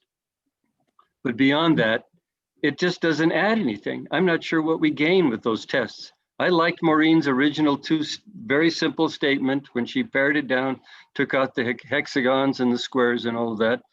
But to add the tests back in just creates so many problems for the bill itself and the overall purpose of this is to try to help the legislature come up with reasonable, fair guidance. And this doesn't do it. It just adds another complication that will get bumped. It's going to get bumped because you can't do the 2% deviation and still have reasonable compact districts. Not in a state like New Mexico where the population is spread out over huge areas. I'm sorry. Senator, would you reconsider if this was explicitly made the lowest priority? Sure. If you met every other priority and this, you then try to be as compact as possible. That maybe that works. You had weighed in earlier as well. Is there anything that you would add?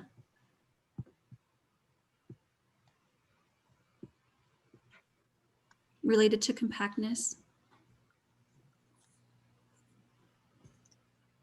Is there anybody else that we haven't heard from and you were a no or a maybe and you'd like to share your thinking?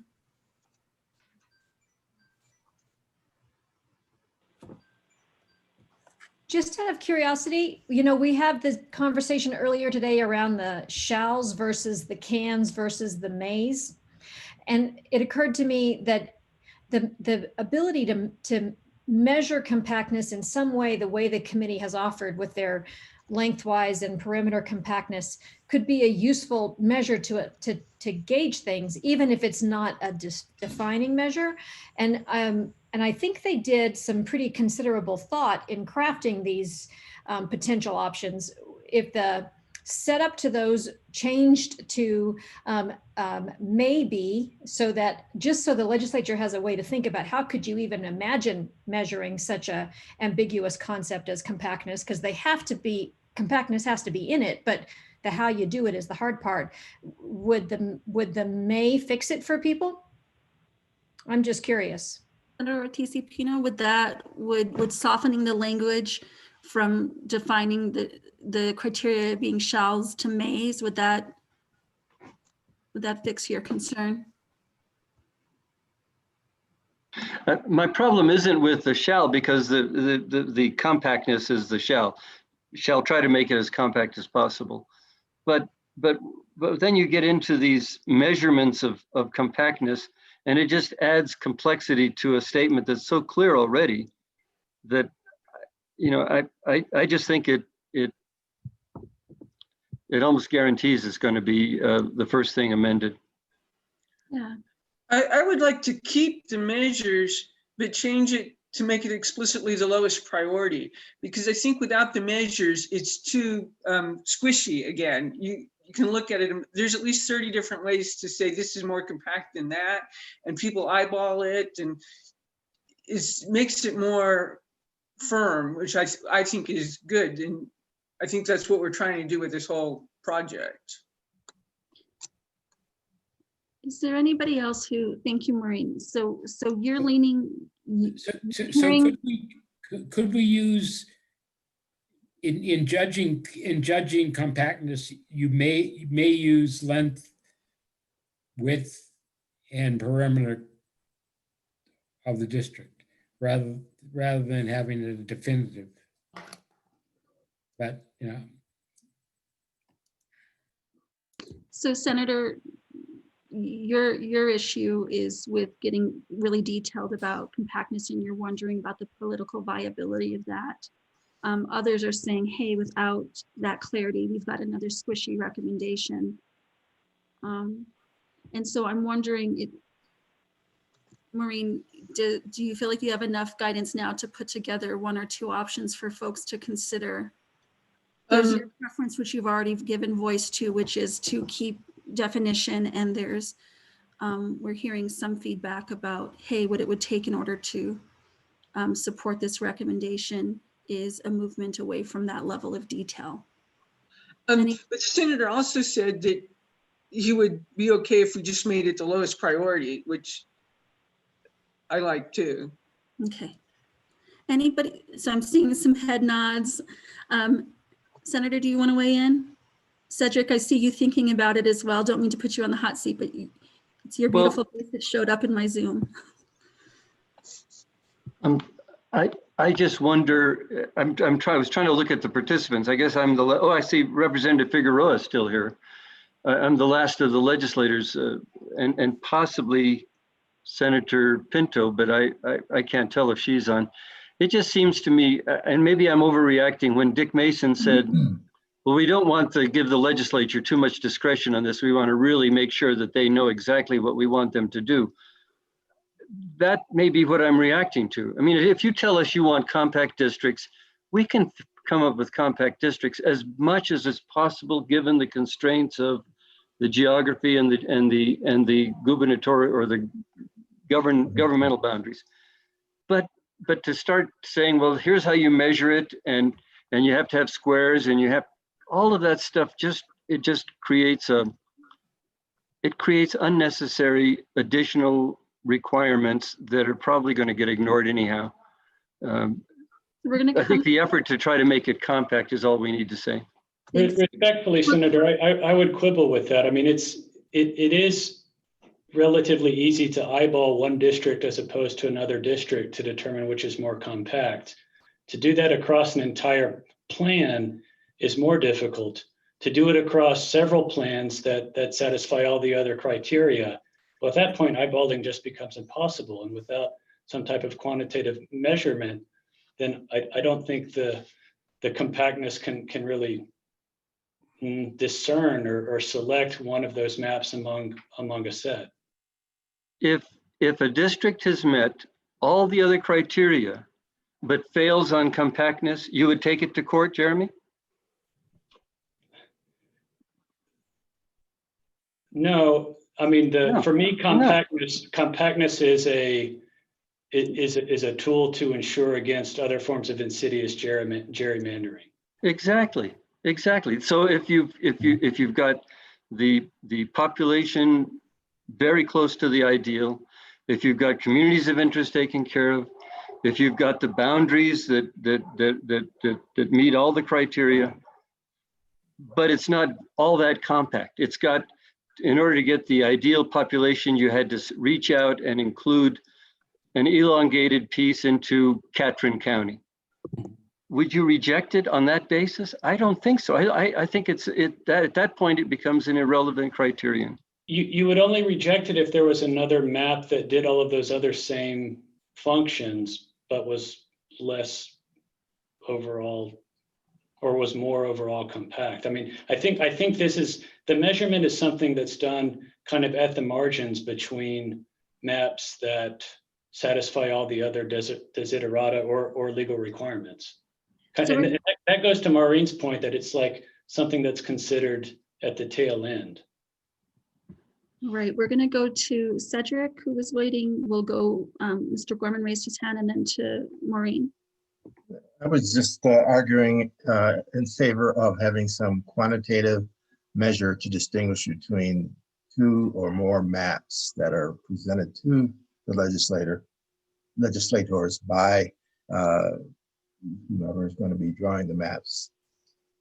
So that was my comment. Thank you. I like the notion of it being a low priority, as Maureen suggested, but still we need to suggest, maybe it's a footnote, that we have some objective measure of determining beauty. You know, that's always in the eye of the beholder.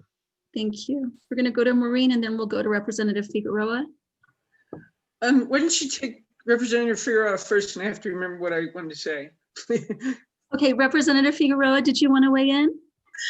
On a couple possible points. I'm not sure, but it's my understanding that any district drawing technology has the ability to measure compactness. And I'm not sure which criteria it uses, or both, the length, width versus perimeter. But any maps that are drawn by anybody are going to have some kind of compactness measurement that we can use to compare one to the other. So our main goal with this whole recommendation is that compactness should be part of the score, should be there to use as a comparative tool. And I don't know, to Senator's point, Senator Ortiz-Pino's point, I'm not sure we have to specify in this document what criteria the technology uses. I think that's already built in. I could be wrong, but that's my understanding of how it works. So we are just saying that after all the other criteria have been met, look at compactness and go with a better compactness score if we have options. Representative, I think that you and Heather Ballas are kind of on the same wavelength, and Heather's kind of formulated a recommendation that is kind of matching that understanding of compactness. So just what she suggested in the chat was districts shall be reasonably compact in form to the extent permitted by natural and governmental boundaries, as well as compliance with the Voting Rights Act, right? So we're even building into this recommendation that clarity about what's important and most important. If it is necessary to compare the relative compactness of two or more districts, testing options may include the information about lengthwise and perimeter. So does that, Representative, does that get at your comment? And then Maureen, I'll come to you, and Mr. Gorman, I'll come to you. It could, but back to, it's a lot of very prescriptive detail. And to the senator's point, we don't want that to hold up the bill, especially if that kind of detail is already built into the technology and there's no way for the legislators to pull it out. Then I'm not sure we have to put it in here and cause people to get hung up on it. If we can just say, there will be a compactness score that will be a part of the consideration. Mm-hmm. We're going to come to Maureen, then Mr. Gorman, and then we're going to wrap and take public comment. Maureen? I'm open to saying, okay, these will be scored one or more ways, but it's important to note that there's not a compactness score. There's not two compactness scores. There's at least 30 different ways you can measure, evaluate something as far as how compact it is. So we need to just keep that in mind. But I'm open to softening this somewhat, but I think, or if we want to say, maybe get another small group together and fine tune it, I'm open any which way, but I think we should include the measures. And what I'm hearing is you may do that and you can soften the language. And I'm hearing a few folks say, and if you're prescriptive, they're going to vote no. And so there won't be a consensus around it. Mr. Gorman?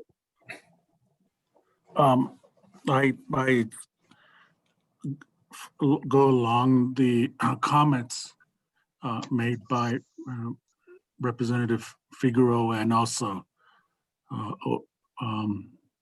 Pino. It's important that this factor be a part of the redistricting principles and a prescribed way that it does accomplish what is compactness. And it really does play as a role where, in my mind, it is not detriment to the other factors.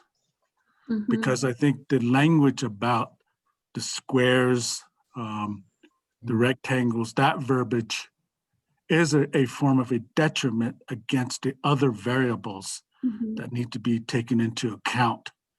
And how do you assess community of interest when this language says you have to have a square? Right. And Mr. Berman, I think yeah. folks have agreed with you. I think you've persuaded folks about the specific shapes, and people have moved past that. And I think that you're right. Your analysis has been echoed and supported by others about the relative importance of compactness compared to other issues. Justice Chavez has shared a recommendation in the chat. And I wonder if we can take a look at that together and see, does this get us there? And might we try polling on this one? So Justice Chavez, do you want to share your recommendation or your revision? Yeah, I'm just trying to sort of bring together everybody's thoughts on this subject. Mm-hmm. Let me preface it by saying we are saying that it is a low priority, although contiguity and compactness appears in several statutes. Yep. Fascinating.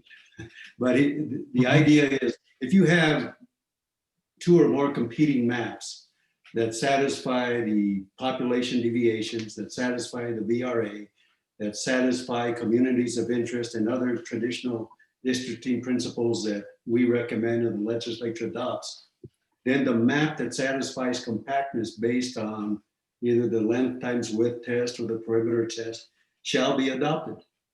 That to me satisfies everybody's interest, including, I think, the senators. Great. Senator, does that satisfy your, and Representative, does that satisfy your concerns? It does. Okay. Senator, Yes, how yeah, about you? yes, Okay. it does. All right. So, and I know, again, I understand that others are looking for specificity, and given that there are 30 different ways to measure compactness, maybe speaking to it works well enough. Let's look at recommendation 8 in green. We're going to just see, are we there yet? Melanie, do you mind pulling up a poll? Yes, but this is going to say recommendation 9, and just know that it's not. So I don't have to create one on the fly. But we are voting for the new language, and I'm launching the polling now. The new language right there in green on the screen.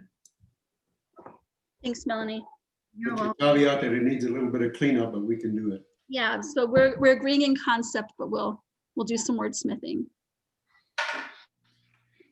Okay. Like 5 more seconds of voting.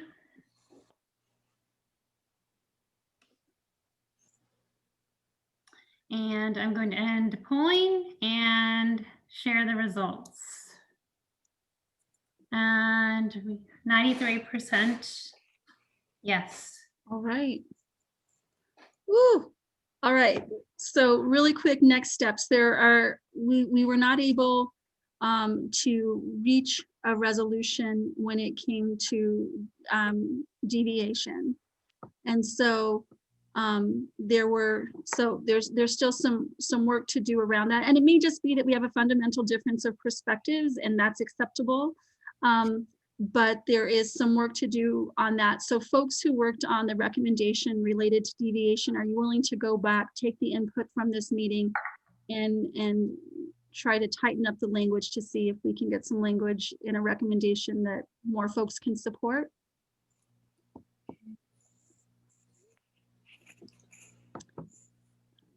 Anybody?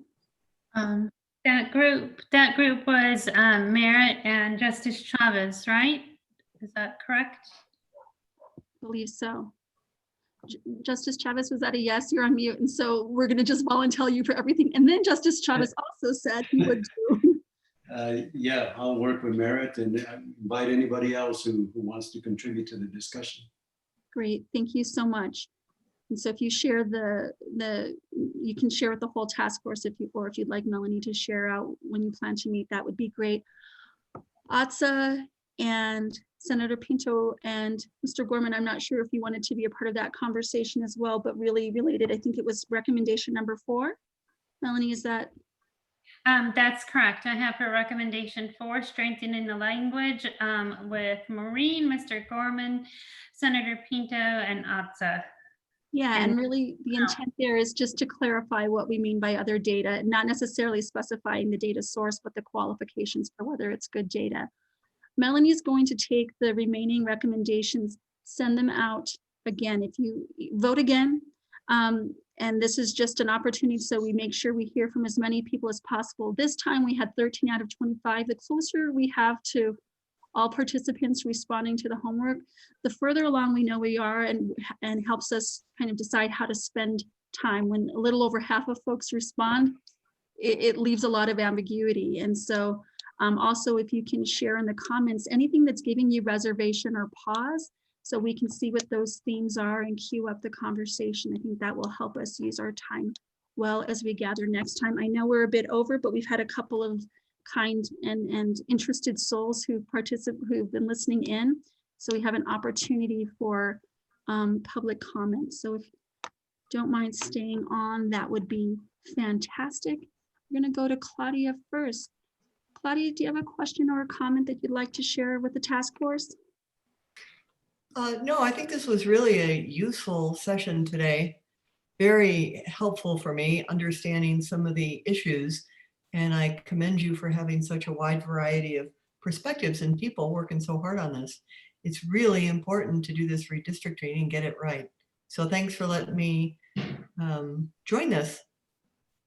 Well, thanks for joining and for cheering folks on. And we're really fortunate here in New Mexico to have some really bright and committed folk. So hard work. That doesn't always mean a slam dunk with decisions. We're going to go to Mary next. Mary?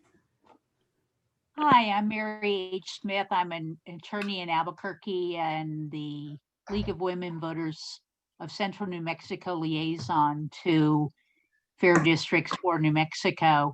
I want to echo what Claudia just said and say that given that all I've been doing for the last 2.5 hours has been taking notes and listening to your discussion, I just have to say I'm exhausted. And so I commend all of the task force members for still remaining upright, given all of the additional work you've put into today's discussion. So I look forward to hearing the discussion continue. Thanks so much. Great, Claudia and Mary, thank you so much for being here. Melanie, is there anybody else that I'm missing who joined for public comment? No, that's all, just Mary and Claudia. All right, thank you all so much. We've been taking notes fast and furiously. Good thinking, hard work. You are upright. I don't know, go out and get some fresh air and be ready for round 2 of homework. Thank you all very much. Jeremy, do you want to add something or are you just waving bye? Okay, see you later. Take care, everybody. Thanks, New Mexico First Team. We appreciate you. Thanks.